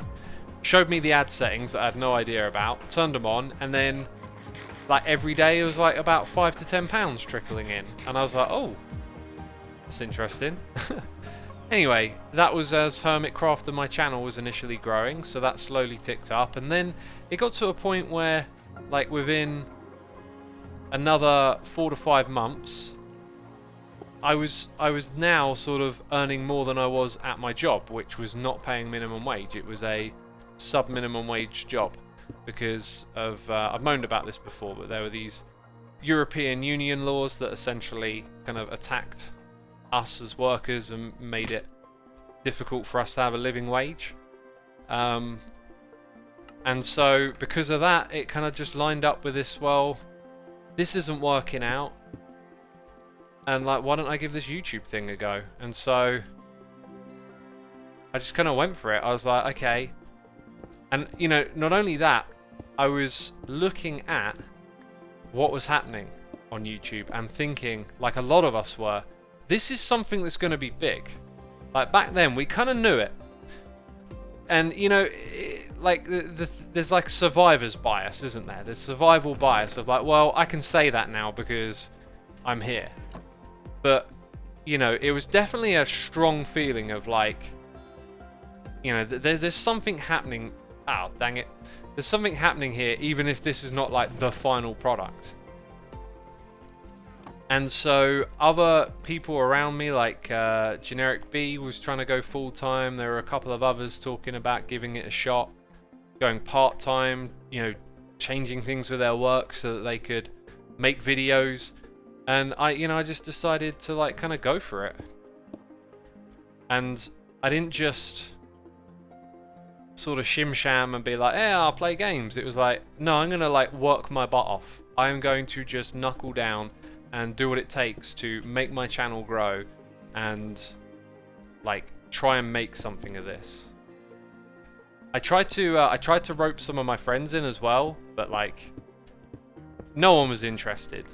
Because I remember like the Yogscast were like getting their own studio and like doing live streams together with their mates, and I was at the time sort of thinking that would be so cool.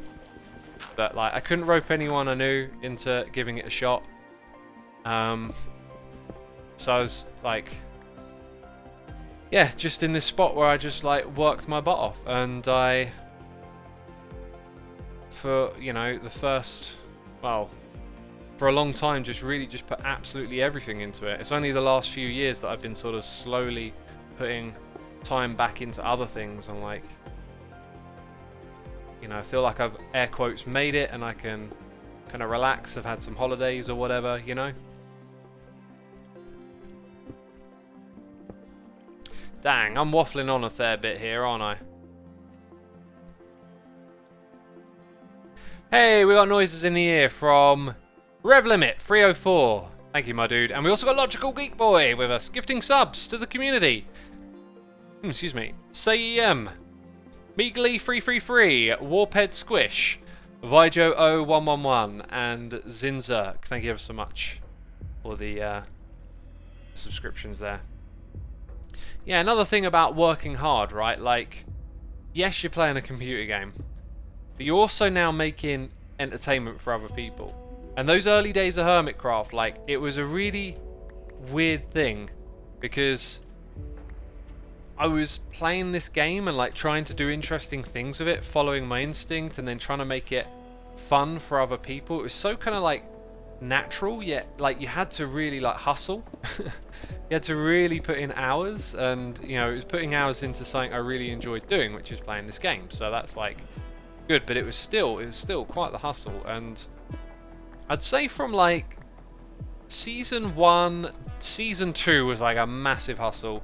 Season 3 and 4 were all, if you look at my channel back then, it was like episodes of Hermitcraft, tutorials coming out, snapshot videos. Like I was doing a lot all the time. And I think season 5 started to slow that down a little. And then season 6 got in a real good groove of just like finding like a real nice balance with my time. And that's just like extended to season 7, which was gonna be a season where I like wound things down anyway, because I wanted to start to spend more time with my friends again. I haven't really like spent a lot of time in my social circle for a long time, not consistently anyway, and I like always miss my friends and think about them, and just yeah, I put so much into this, and then like the pandemic happens, and not only now has the situation changed and like, oh, maybe I'll have to change my plans or whatever, then it's like we're in this really unique position of giving people something to do during the lockdown. And a lot of us hermits, Impulse in particular, I remember saying some kind of like inspirational things at the time. Yeah, we just decided to like really like knuckle down and like just continue doing what we're doing, because we know people out there are gonna, you know, get something that they need from it in this time. So it was supposed to be a season of like backing off and taking the foot off the gas, and that might be what season 8 becomes, but we'll see. You know, the pandemic might change things for years to come. It might be over. It might be over. It looks like, you know, the rich countries in the world are gonna sort of pull through it first with the vaccines, and then typically, you know, other people are gonna suffer with it for longer, which I don't agree with. Don't think it's the way things should be done, but it's pretty typical, right?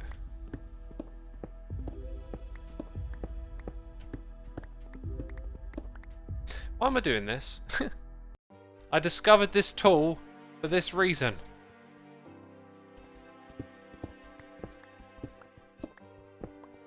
So yeah, the skeletons are going to fall down here, and then we're going to find some sort of clever, creative way to deal with them. That's what we'll do. Who's been on Hermitcraft the longest besides you, says Seahawk. Corrales and Hypno. There's a bit of misinformation around like who joined when and all that sort of stuff. That was another thing I decided not to do in my video. I could have talked a lot about previous Hermits and given you a very like detailed rundown of who was in what season, but I kind of felt like I just wanted to focus on who's here now to keep it sort of simple. So when I looked up a lot of sources of information that fans have made to kind of like jog my memory. Spent a lot of time getting a big picture of the history, watching some old videos and stuff, and one of the things that I noticed is that like there are quite varying stories about like who joined when, and as it goes, you know, Corrales and Topmas and even Frenny Beast were like all invited from day one. It just took some people like a couple of weeks to decide to log in. And when did False join? She wasn't mentioned in your video. No, she was. Every Hermit was mentioned. She joined in Season 2. Now, all the Hermits were included. Like, I did my due diligence and made sure that I didn't forget anyone, because, you know, we're a large group. We've got 24 peeps. And I didn't just want to casually forget someone, so I did my due diligence and saw who was where. And so there are those little moments. When did TFC join? Season 2. Go watch the episode again if you want to know. Like, I put it all in there so that you would all know.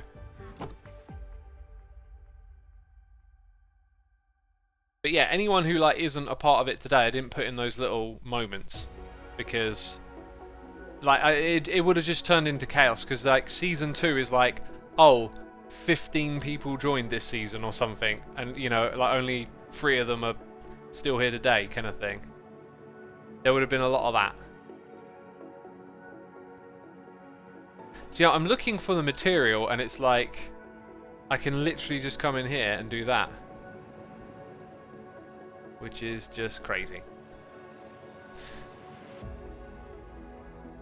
I think what I'm going to do here is do a bit of a mixed palette. Those mossy blocks are probably not going to fit in so well, but since we're underground, we'll give it a try.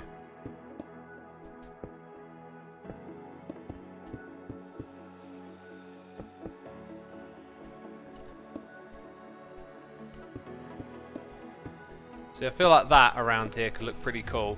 It is going to need some lighting, and at the moment all we have really is torches, isn't it? Like, early game lighting in this game is just a bit on the naff side. Yeah, this is going to be like our underground jungle temple type feel, I reckon. Also, here I am putting in the blocks around the edge when we may need more storage space in the long run. So what we'll probably do is make a load of like out of sight storage, maybe like have a door and then just have other stuff, because we can get to everything through that. So I think that'll be how we take care of that.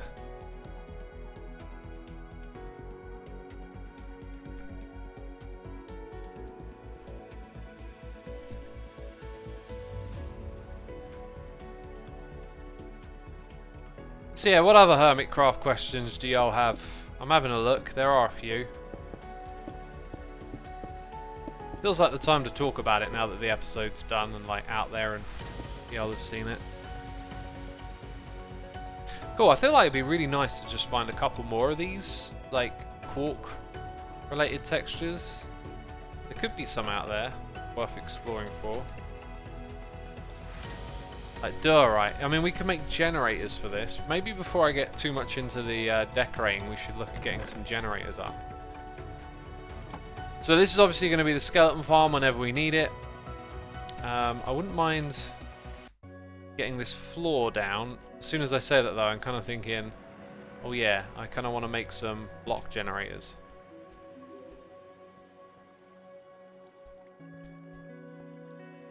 It's kind of weird how you can like walk on this for a while as well,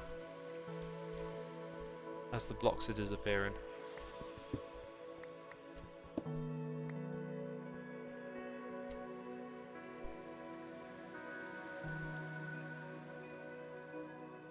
iRox says, every time I try to start a server with friends of mine, it ends up failing flat after a few weeks or even earlier. How have you prevented that on your own servers?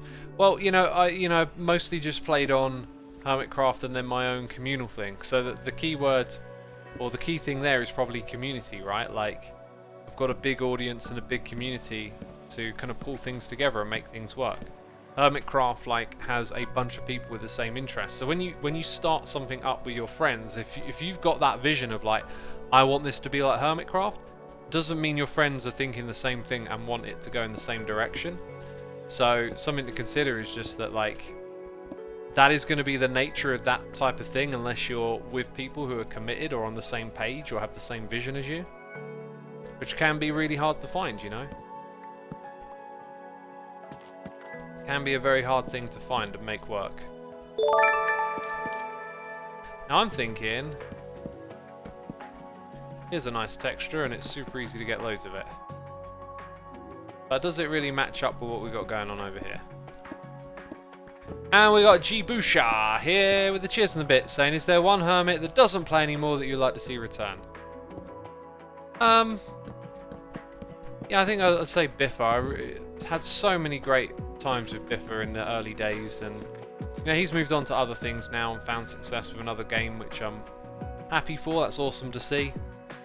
Yeah, I think it's like I said in the video, really. Just had a lot of fond memories playing with Biffa, and that's like super old school as well, because like Biffa was one of the first people I started watching and actually like reached out to him, because you used to be able to message people directly on YouTube, and I was like, oh, come play this game with me or whatever, and he was like, oh, thanks but no thanks, I'm good. But then a little while later I actually started making videos, and then we crossed paths again, and just kind of funny how things started, because that's how I knew False as well from the beginning. She was just like making videos, and I don't think I even started making videos, and I was just messaging like these people who were making Minecraft videos like, oh, do you want to play and do this thing? And False joined me and some of my friends on this crazy weird exploration map. Well, that's something actually. That was like I think it was like a really old school early mod that created this crazy generation where you can sort of like roam around in this never-ending desert with temples and stuff. It, like, compared to what you can get in modded today, it's like very rudimentary, but it was kind of interesting. We were all just sort of goofing around, really, messing about with that. Yeah, I might change out this floor later on. Anyway, we should maybe start planning and prepping for the next Create project down here. By the way, actually, let's going back and forth a little bit. Let's use this on a large scale for a second. Let's see. Click here. So I know that's going to go like, ooh, that's way too much.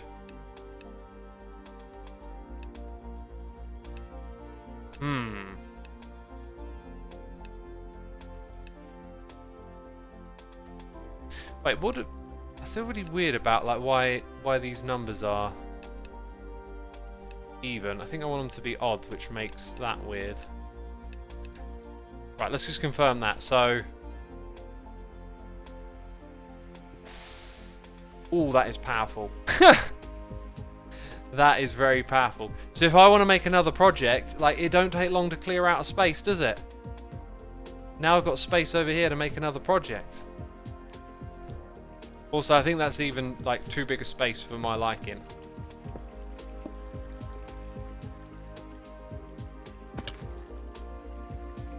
Anyway, let's let this water drain a little bit so we can look around here again.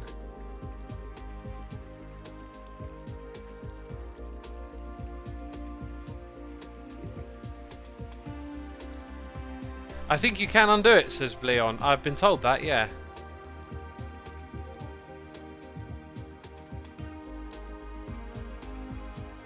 X, remember you do not get the materials from the destruction thingy. Yes, I'm aware.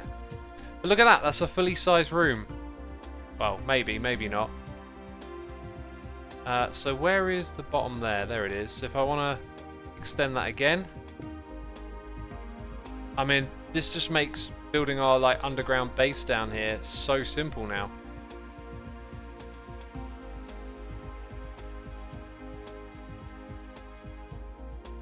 And just like that, we have room to, you know, do another project.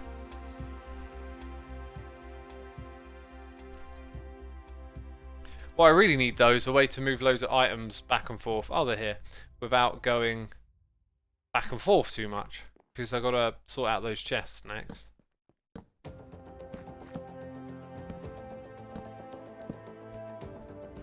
Dang, that's some progress right there. Some cheaty progress. Also, I'm out of food, which kind of sucks. I don't think our farm up top was even left running.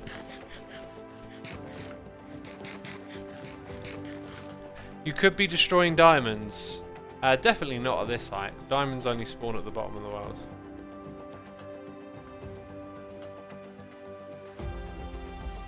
Red Tab says, I spend most of my time in Minecraft digging giant holes. This thing would take away my purpose for playing.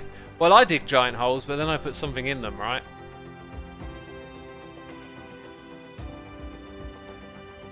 So I've got to move all of that, which doesn't seem particularly urgent, although I need some food.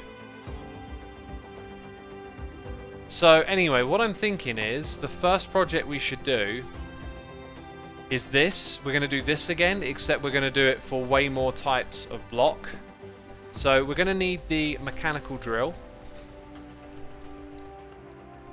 And we're going to need it a whole bunch of times as well. So that goes on our list. We'll build an array. We're going to have to figure out an array with lava and water. This cobblestone generation right here, though, this now works in any way you like it for all types. So this means that we're going to need to get... Ooh, I wonder if they're part of a list. Oh, look at that. I think they are. Okay, so that's not the way you look it up, though. I think you type that symbol in. No. Oh, no. Look, it's not what I thought it was. Okay, that one, though. No. Okay, so it doesn't appear on a list in game.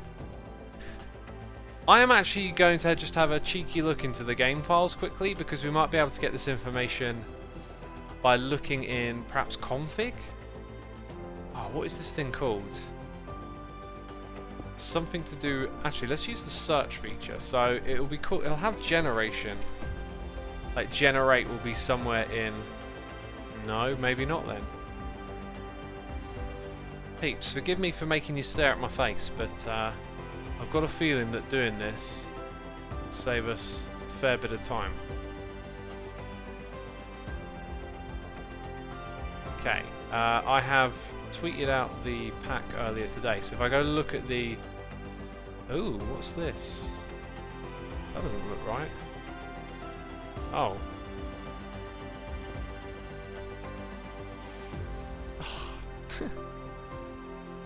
It's making me fill out a capture thing. It's just slowing me down.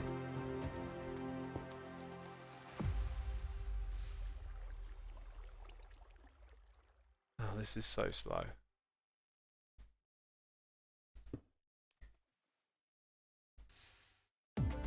Dang it, like, you know when you fill out captures and it's like, it's just telling you you're getting it wrong, but you're not?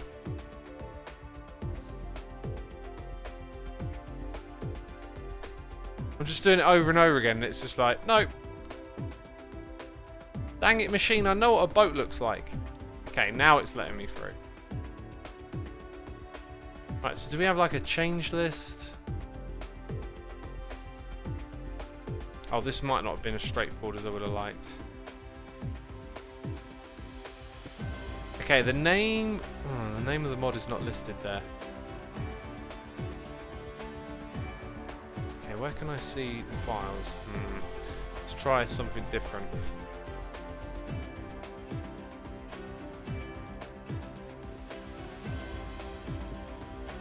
I think it's called Cobble Gen Randomizer. That might be it. Cobble Gen is the name of the mod. So if I search for that,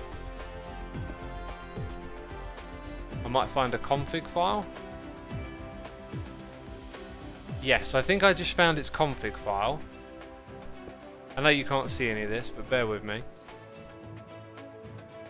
Yeah, it looks like I got it actually. I got a list here. Oh my god, that's a lot of stuff. Oh, there's actually a mental amount of blocks. Dang, that's a lot. Right, I'm going to throw that up on my other screen. Let's get my stream stuff back to normal here. Right, so I think this worked. No, that says diamond block. What? Oh, they're examples. Right, okay.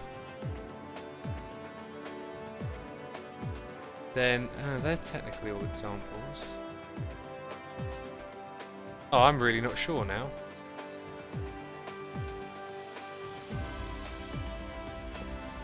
Huh.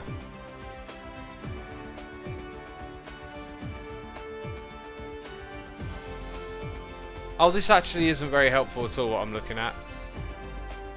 It's like a massive list of stuff, but it just doesn't seem right.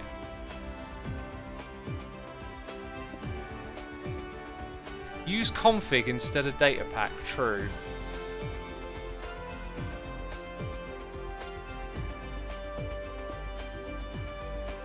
Oh, yeah, I actually don't know what to make of that. That's kind of a bummer. Sort of need a way to figure this out. So anyway, what will be in there, or should be in there, is obviously stone.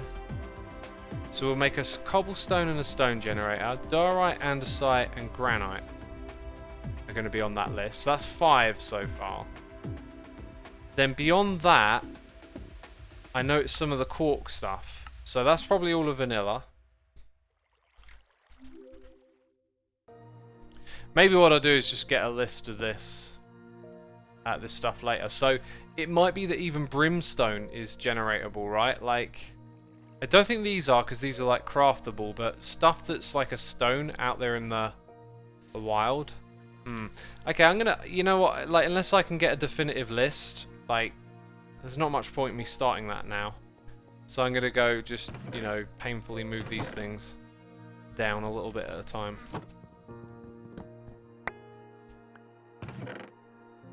So that I've got the easy half. Spy says all the following types are lava on top of water on side with the stone type below. I don't know how you got that list. If you could let me know, that would be sweet, just so I could verify. Also, that's kind of annoying that that's disappeared. Apparently it works as sandstone. It's a stone grabbo.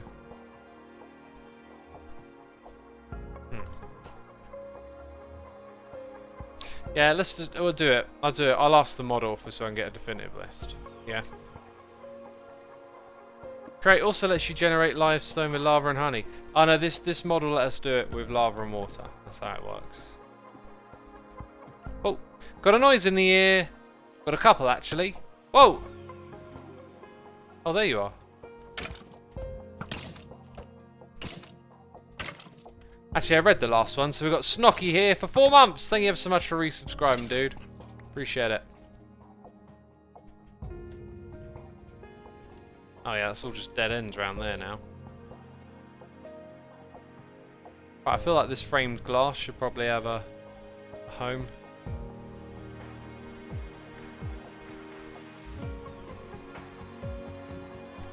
Ah, I've just realised something. These are not locked, which means I can chuck anything in. It also means something like cobblestone will fill up a lot of spaces. So the question is, do I want to deal with that now? I think I am just going to play it the lazy way and put things in and fish them out later.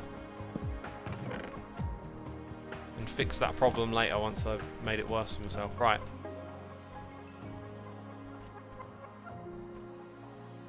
Get some coal out of here. We don't have it auto-selecting or whatever. Auto-selected, there we go.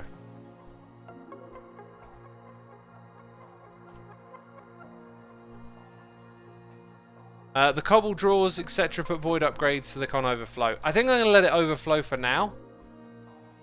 But like later on I'll get the upgrade stuff done, you know. So I won't put all of that in as well. And I'll wait until I've got a little bit of food. But I can, you know, chuck these things in. So that explains why iron ore went in there earlier. Because I was kind of like, oh, I didn't think I'd done that. But the reality is I hadn't.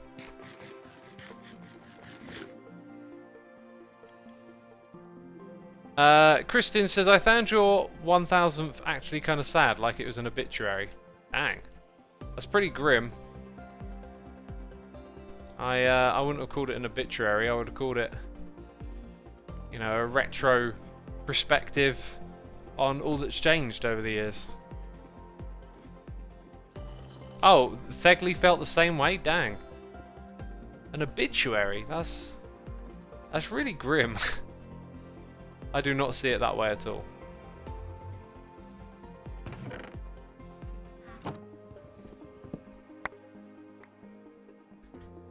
Let's see if there's any more room as well. Yeah, take as much as we can.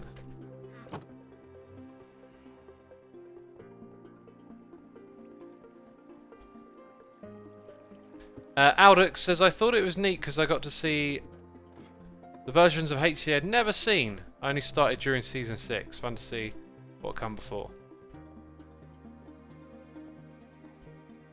It had a sad melancholic tone like you were saying goodbye. I don't know, like, that's kind of odd to me. I guess you're free to interpret it however you want, but that certainly wasn't what I was going for.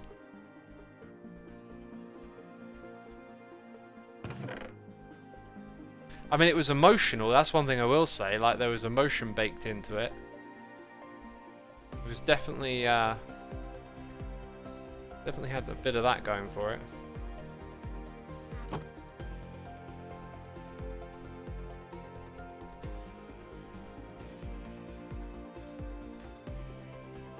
Back up we go. A reminiscing vibe, says Joe Bobby. Yeah, more like that I would have thought.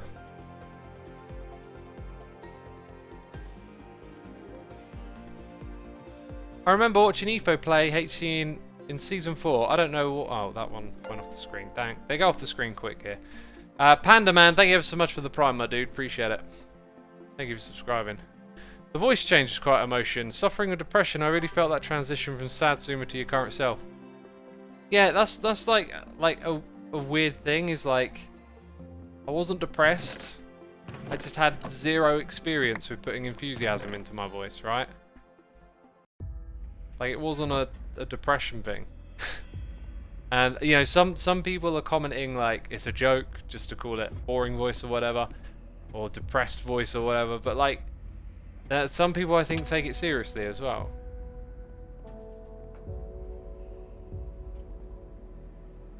It did seem to have a sense of finality about it. I can see a lot of people interpreting that as you quitting. I see it as the end of one chapter before starting the next, as Red Tab.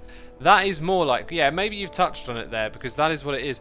I mean, the whole thing was leading up to me saying, hey, I'm gonna take a break from Season 7 now. Like an indefinite one. So yeah, I guess I can see that there was... Actually, I'm gonna put sand in here. There was some finality on that level. But I didn't say I was like leaving Hermitcraft or anything.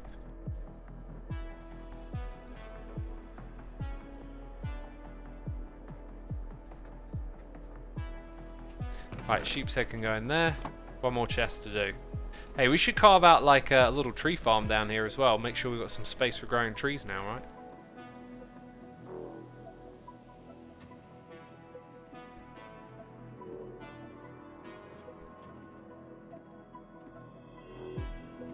For me, I guess it was the whole nostalgia. I found out that the video I used to watch back in 2016 was actually a Hermitcraft episode, something I had no idea about. The only reason I watched that was because it brought up the 1000th episode. And I don't know, those memories hit hard sometimes. Nostalgia can. I've talked about nostalgia a fair bit. I've like air quotes struggled. I don't know if that's like the right terminology, but like I've been like really like engrossed in particular types of nostalgia before that kind of like they almost like give you a feeling of hurt or something, you know? And like, because I'm here's an example. I'm really like emotional with music. Music means like so much to me, and it's like it just lights up my brain and my feelings. And so getting all nostalgic about like some artist that isn't around anymore, that can like really create those sort of internal like heartstrings being plucked type feeling.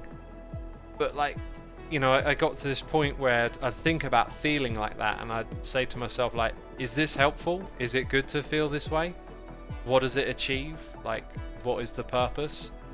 And then you kind of realize, well, it does hurt to think in that way. And so like, is it good for me to approach things this way? And ultimately I realized I don't think it is. I don't think it is good to indulge in that negative sort of nostalgia. So I would now retract from feeling that way. I would observe the feeling and like kind of remind myself that I'm leading myself here. You know, I'm going down a YouTube rabbit hole watching, you know, Alice in Chains concerts from like 1994 or whatever. Oh, the nostalgia. Oh god, it was so great. You know, like, and creating that sort of bittersweet negativity tied up with something you like. And then I'm like, well, what I need to do is just change my behavior here. I shouldn't deliberately indulge in this. I should be smart and be like, hey, I'm not good with this emotion. Don't go down that street. And so I don't really anymore. Whenever I have a bit of like nostalgia coming on, I try and ground myself in the present.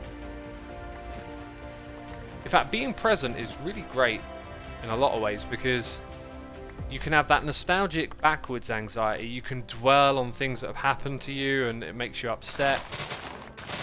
And you can also worry about the future too much. Staying present is really good. Like, because a lot of the time the present isn't quite as bad as things that you gravitate to in the past. Because remember, all the bad things that happened in the past, right?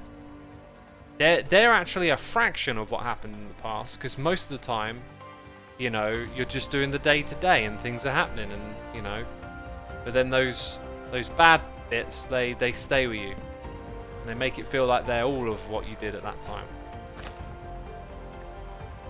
So staying present is important. For me. I think it's important. And so yeah, like indulging in that nostalgia isn't very good. But like, if I relate that to episode 1000, maybe I understand why for some it was like an obituary. Because maybe it had that like negative nostalgia type feeling around it. Which was sort of what I was going for. Like I was going for nostalgia, but in a positive way, I guess. Like, my nostalgia with early days of Hermitcraft is like not. It's not like I guess the big difference here is that I went for it, right? So it's not like watching someone else's thing that they did, like, you know, Alice in Chains or whatever it is. It's usually music for me. Some band that had like a great string of records and like was a moment in time, but it's not anymore, and you get all upset and nostalgic about it, right? Because I lived through doing all the Hermitcraft stuff, it's totally positive to me. It's all like, that was so awesome, I'm glad I did all that. Would I want to go back and do it again? Sort of not, because like, I don't need to, I've done it. What was that? I thought I saw something on the ground. Oh, Spangleboo's helping me out with some food. Thank you, Spangle, I appreciate that. I am, oh, but my fields have grown. I was struggling with the old food. A wild Spangleboo, yes, a wild Spangleboo.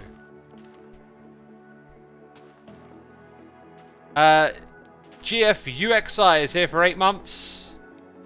8 months, when did that happen? Congrats on episode 1000. Thank you, my dude, appreciate it. I mean, time flies, doesn't it? Time flies.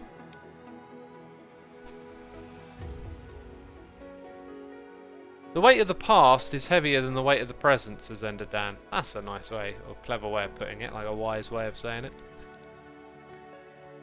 Right, is this bit here going to get harvested? Why you no harvest?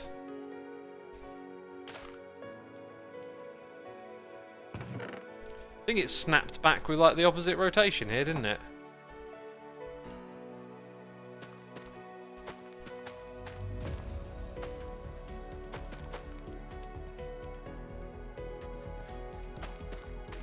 That's pretty good. The weight of the future is infinite, says Guy Frost the Art. I don't think it is. I don't think it is because, you know, your life isn't infinite, so it's finite. Maybe that's something as well. Like the older you get, maybe the weight of the future feels less or something, knowing that you're getting closer.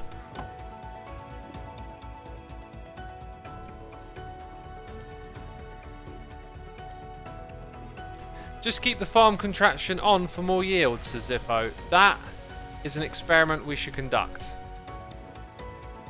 We should definitely conduct that experiment. The future is unknown, says Alireza Hani. It may be unknown, but parts of it are perhaps predictable. That negative nostalgia is almost like dipping back into a past version of yourself who isn't at home like the present life, and it can make you feel alienated, says Bread Tab. Yeah, I would say for me the former self, like you've described it, that is what it is though. Like old patterns of thinking, old behaviors, old addictions, like you can sort of like step back into them sometimes. But because I do so much work on like my own mental health and like that, being present, meditating, like I can feel it, I can identify it, and that's so helpful because it allows me to like step away from it, because it is like a series of patterns in your brain just firing up again, that way you used to think and feel, just like rearing its ugly head again, and you want to stay on top of it and not be kind of like lured in.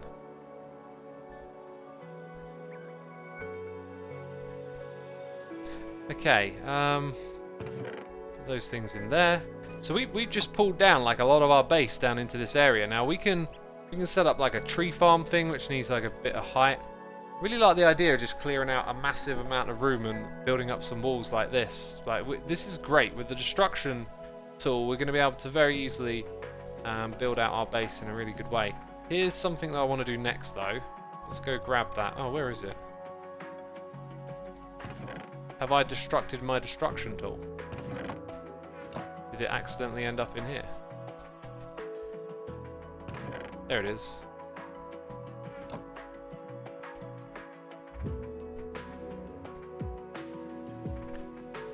Peeps, there's a lot of you in chat. Some of you are quiet when you watch these streams, you don't say much. That's cool. I respect that. But after just having a waffle about my all my brain thoughts there, like, am I making sense? Do I sound mad? I'm curious. Like, a lot of this, the way I'm talking really works for me, but I know it won't be true for everyone. I'm just curious. Oh, I see. These are the other way around.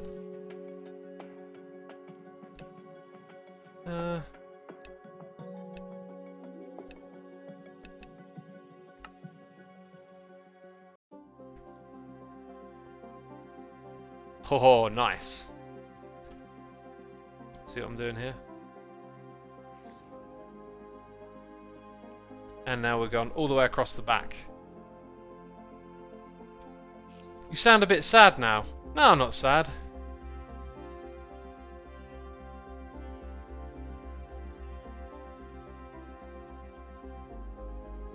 Snowpuff says, I practice meditation and mindfulness every day, so I know exactly what you mean. Yeah, it's one of those things. I guess if you do that, you've probably got a big understanding of what I'm getting on. I enjoy listening to you waffle, even if I mostly lurk, says Lucky Ducks. Well, I'm glad you enjoy the waffle. Just sometimes I'm saying a lot and chat is moving slow, and I'm thinking, like, am I boring people to death now? Let's turn this depth down to 1. So then I can just start to, let's put the torch in this area. There you go. God, this tool is amazing. And now we can put more drawers around the back here if we want to.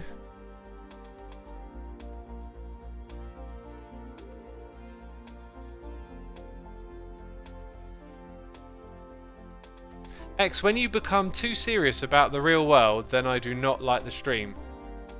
Just keep talking about Derpcoin. That's fair enough, you know, like some people come here for different things. I'm still going to talk about what I want to talk about.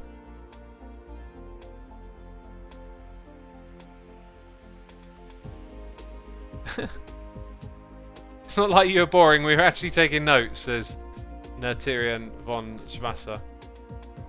Awesome, thanks. Yeah, you know, like when you're just I'm just expressing some deeper emotions here, and then you look at chat and like no one's talking about what I'm talking about. It's like, oh, but you know, glad to see some of y'all enjoying it.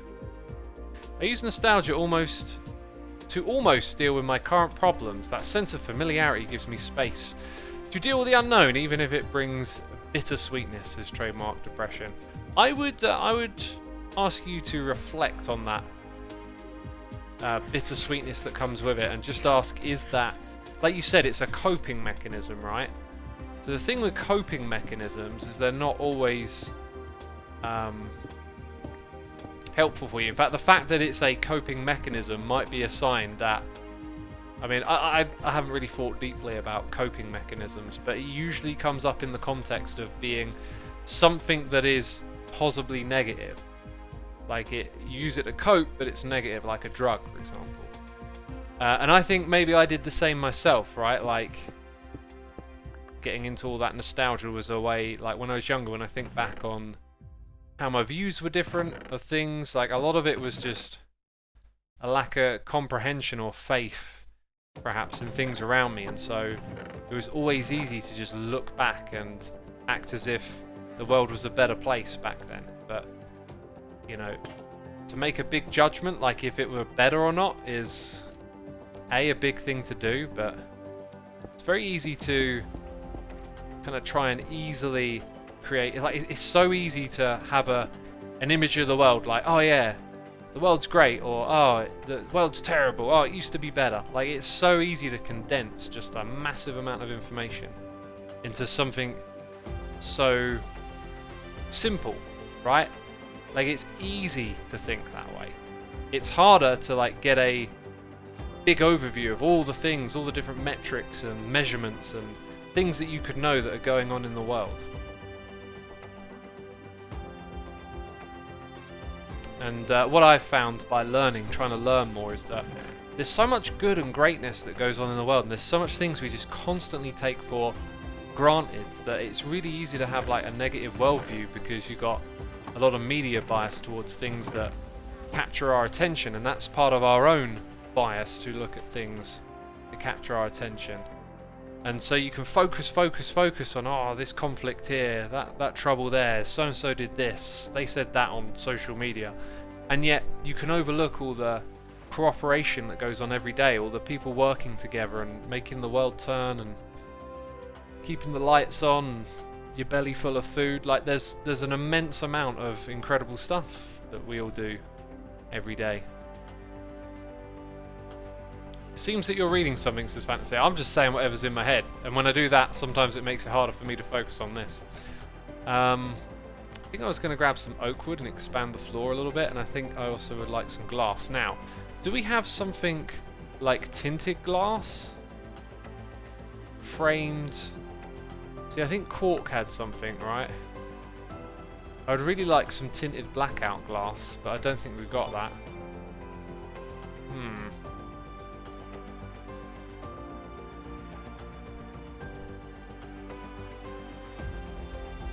See, without that, I think what we might be smart to do is to make this floor a material with slabs leading up to this. Anyway, I'm really unfocused at the moment. I'm not really, like, I'm just sort of shim-shamming. Not really focused on anything.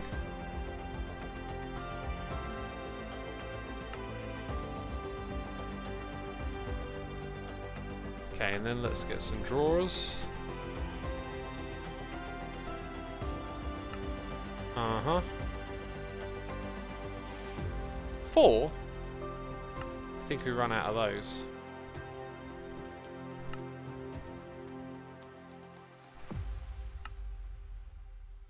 Now, 40, that's more like it. I thought he knew about it. See, that was a joke. An amazing joke, might I add. We got Maurice, 8CF, gifting a sub to Nightbot for 29 months. Thank you so much, my dude. I appreciate that. Hope you're enjoying the stream. Having a good time. Now, when we come into this back area to have a look at stuff, I could put it on the back of that and it all connects, but I think what I'll do is I'll turn it inwards. And so from either side, let's say, we can walk into this room. 1, 2, 3, for now 1, 2. So like, that'll be the entrance. Like, kind of like we did on Skybees, we'll have our own little behind the scenes. Behind the scenes. Because of bees. So you can walk in and see items stored there. Now, do I have a unique item? I do. Iron wands. Does that connect?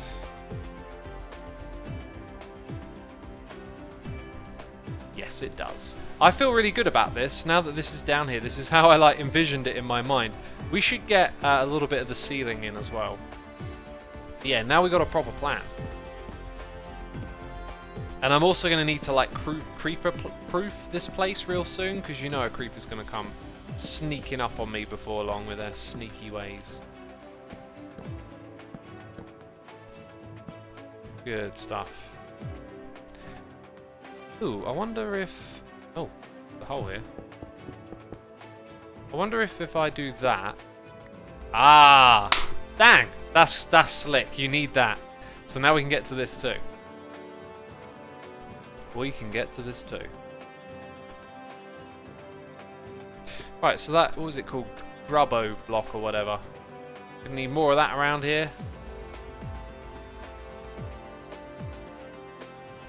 I need to do a lot. So, how is that? That's actually configured how I want. Because I want to put blocks at that height, literally.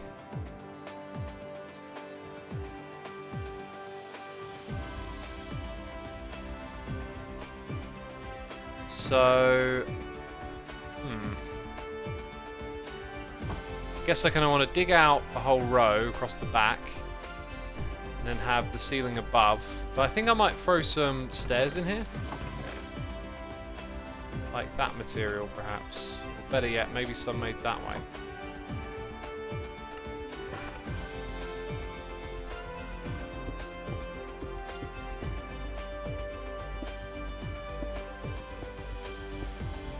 Right, let's check it out. So,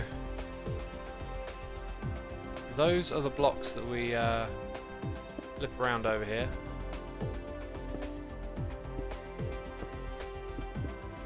Whoopsie.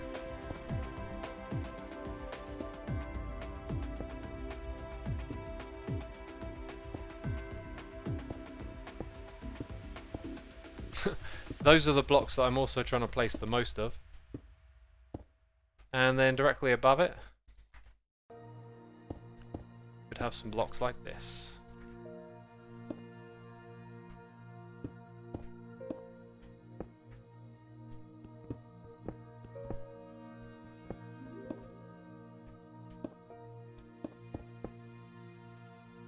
I think it's going to work.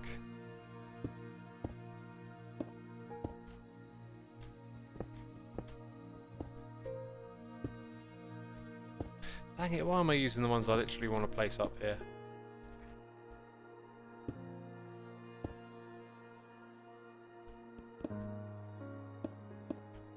That is going to extend in that direction.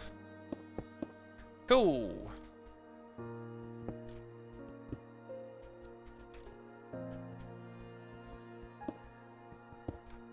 And there you go.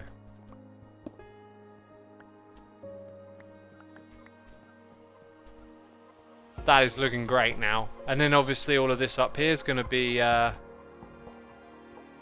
something else, right? Let's use the destruction tool again. So I think I need to change the shape of this.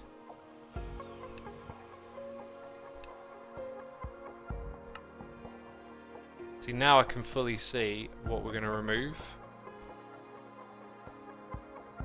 Yes, I'm getting rid of some precious zinc, okay. That removed the big... We're going to end up with lots of like holes and chunks like that. So now, what texture goes across the top there? I'm hoping... Yeah, I'm hoping there's... Right, so actually I took all the stuff out of here. So what I need to do is make some stone picks. Yeah, except I want you to use cobble, really.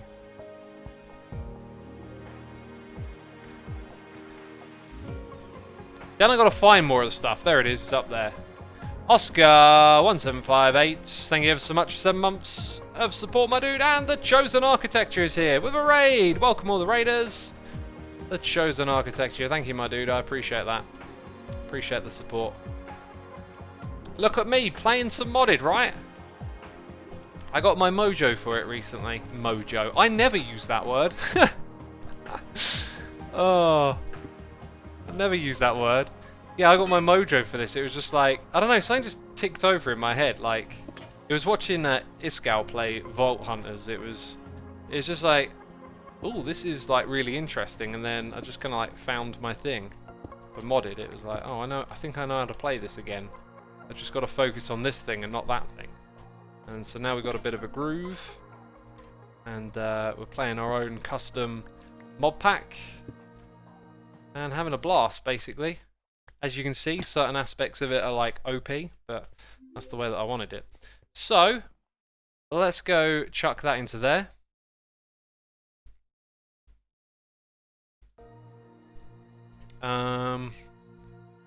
Is it that one? Layered.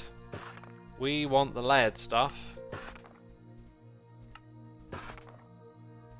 Then we want a wand, which I put in here. Take it back. Cool.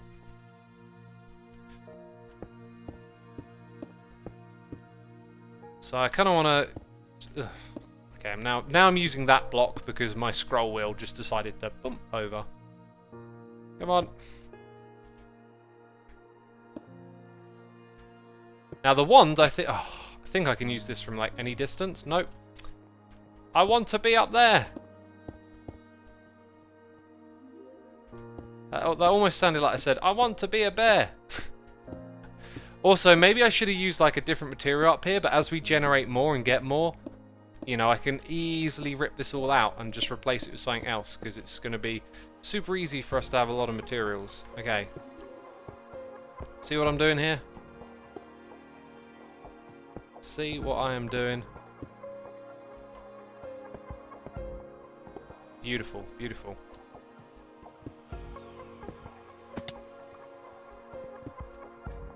Now you really get a sense of what this area down here is going to be like.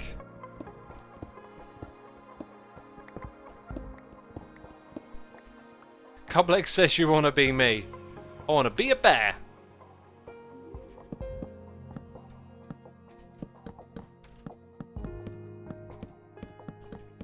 And then this thing's going to come all the way across now. Probably going to rip these textures out later on when we get some more interesting ones, you know. That's an interesting thought though, like I tend to like want to go straight towards permanence. Whereas if I think, well, I don't know what's going to be on the ceiling, but if I just put something like that for now, it will do. I can rip it out using the modded stuff, like nice and easy later on.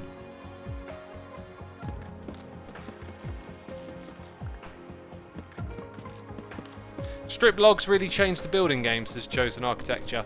Yeah, they are without a doubt like one of the best introductions for building. And I'm thinking about the mega build I'm working on at the moment in creative, and it's like there's no strip wood in it. not a block, funny enough. It uses a very different block palette. Very extensive block palette, actually. Look at that, glorious. I want this to be like a thumbnail, and it's like, ooh, it's what's gonna convey more. Probably that. But it's a bit on the ugly side, but I think that'll be good. That will be good. Right, my friends, my voice is absolutely shattered. I'm going to have to wrap this one up. I want to say a massive thank you to everyone for tuning in. Be sure to hit the follow button here over on Twitch. We'll go and do a raid somewhere else on the platform. I just got to check and go see where. So while I'm doing that, let me click the buttons. Massive thank you to everyone who subscribed, resubscribed, donated, and cheered. As always, your support is greatly appreciated. I want to say a big thank you to everyone playing on the server. Thank you to Niles for putting the pack together. Thank you to all of my Patreons. And we're gonna go raid Foxy No Tail again. That's who we'll raid today. Alright, peeps. Uh-oh, I just made my video full screen. Jeez, what a derp. You can't even see it. Alright, there we go. You can hit the follow button, you can hit the raid button, and I'll be here again tomorrow, remember. You can check that schedule out if you want to see what time it is tomorrow in your time zone. Thank you, peeps. Bye-bye.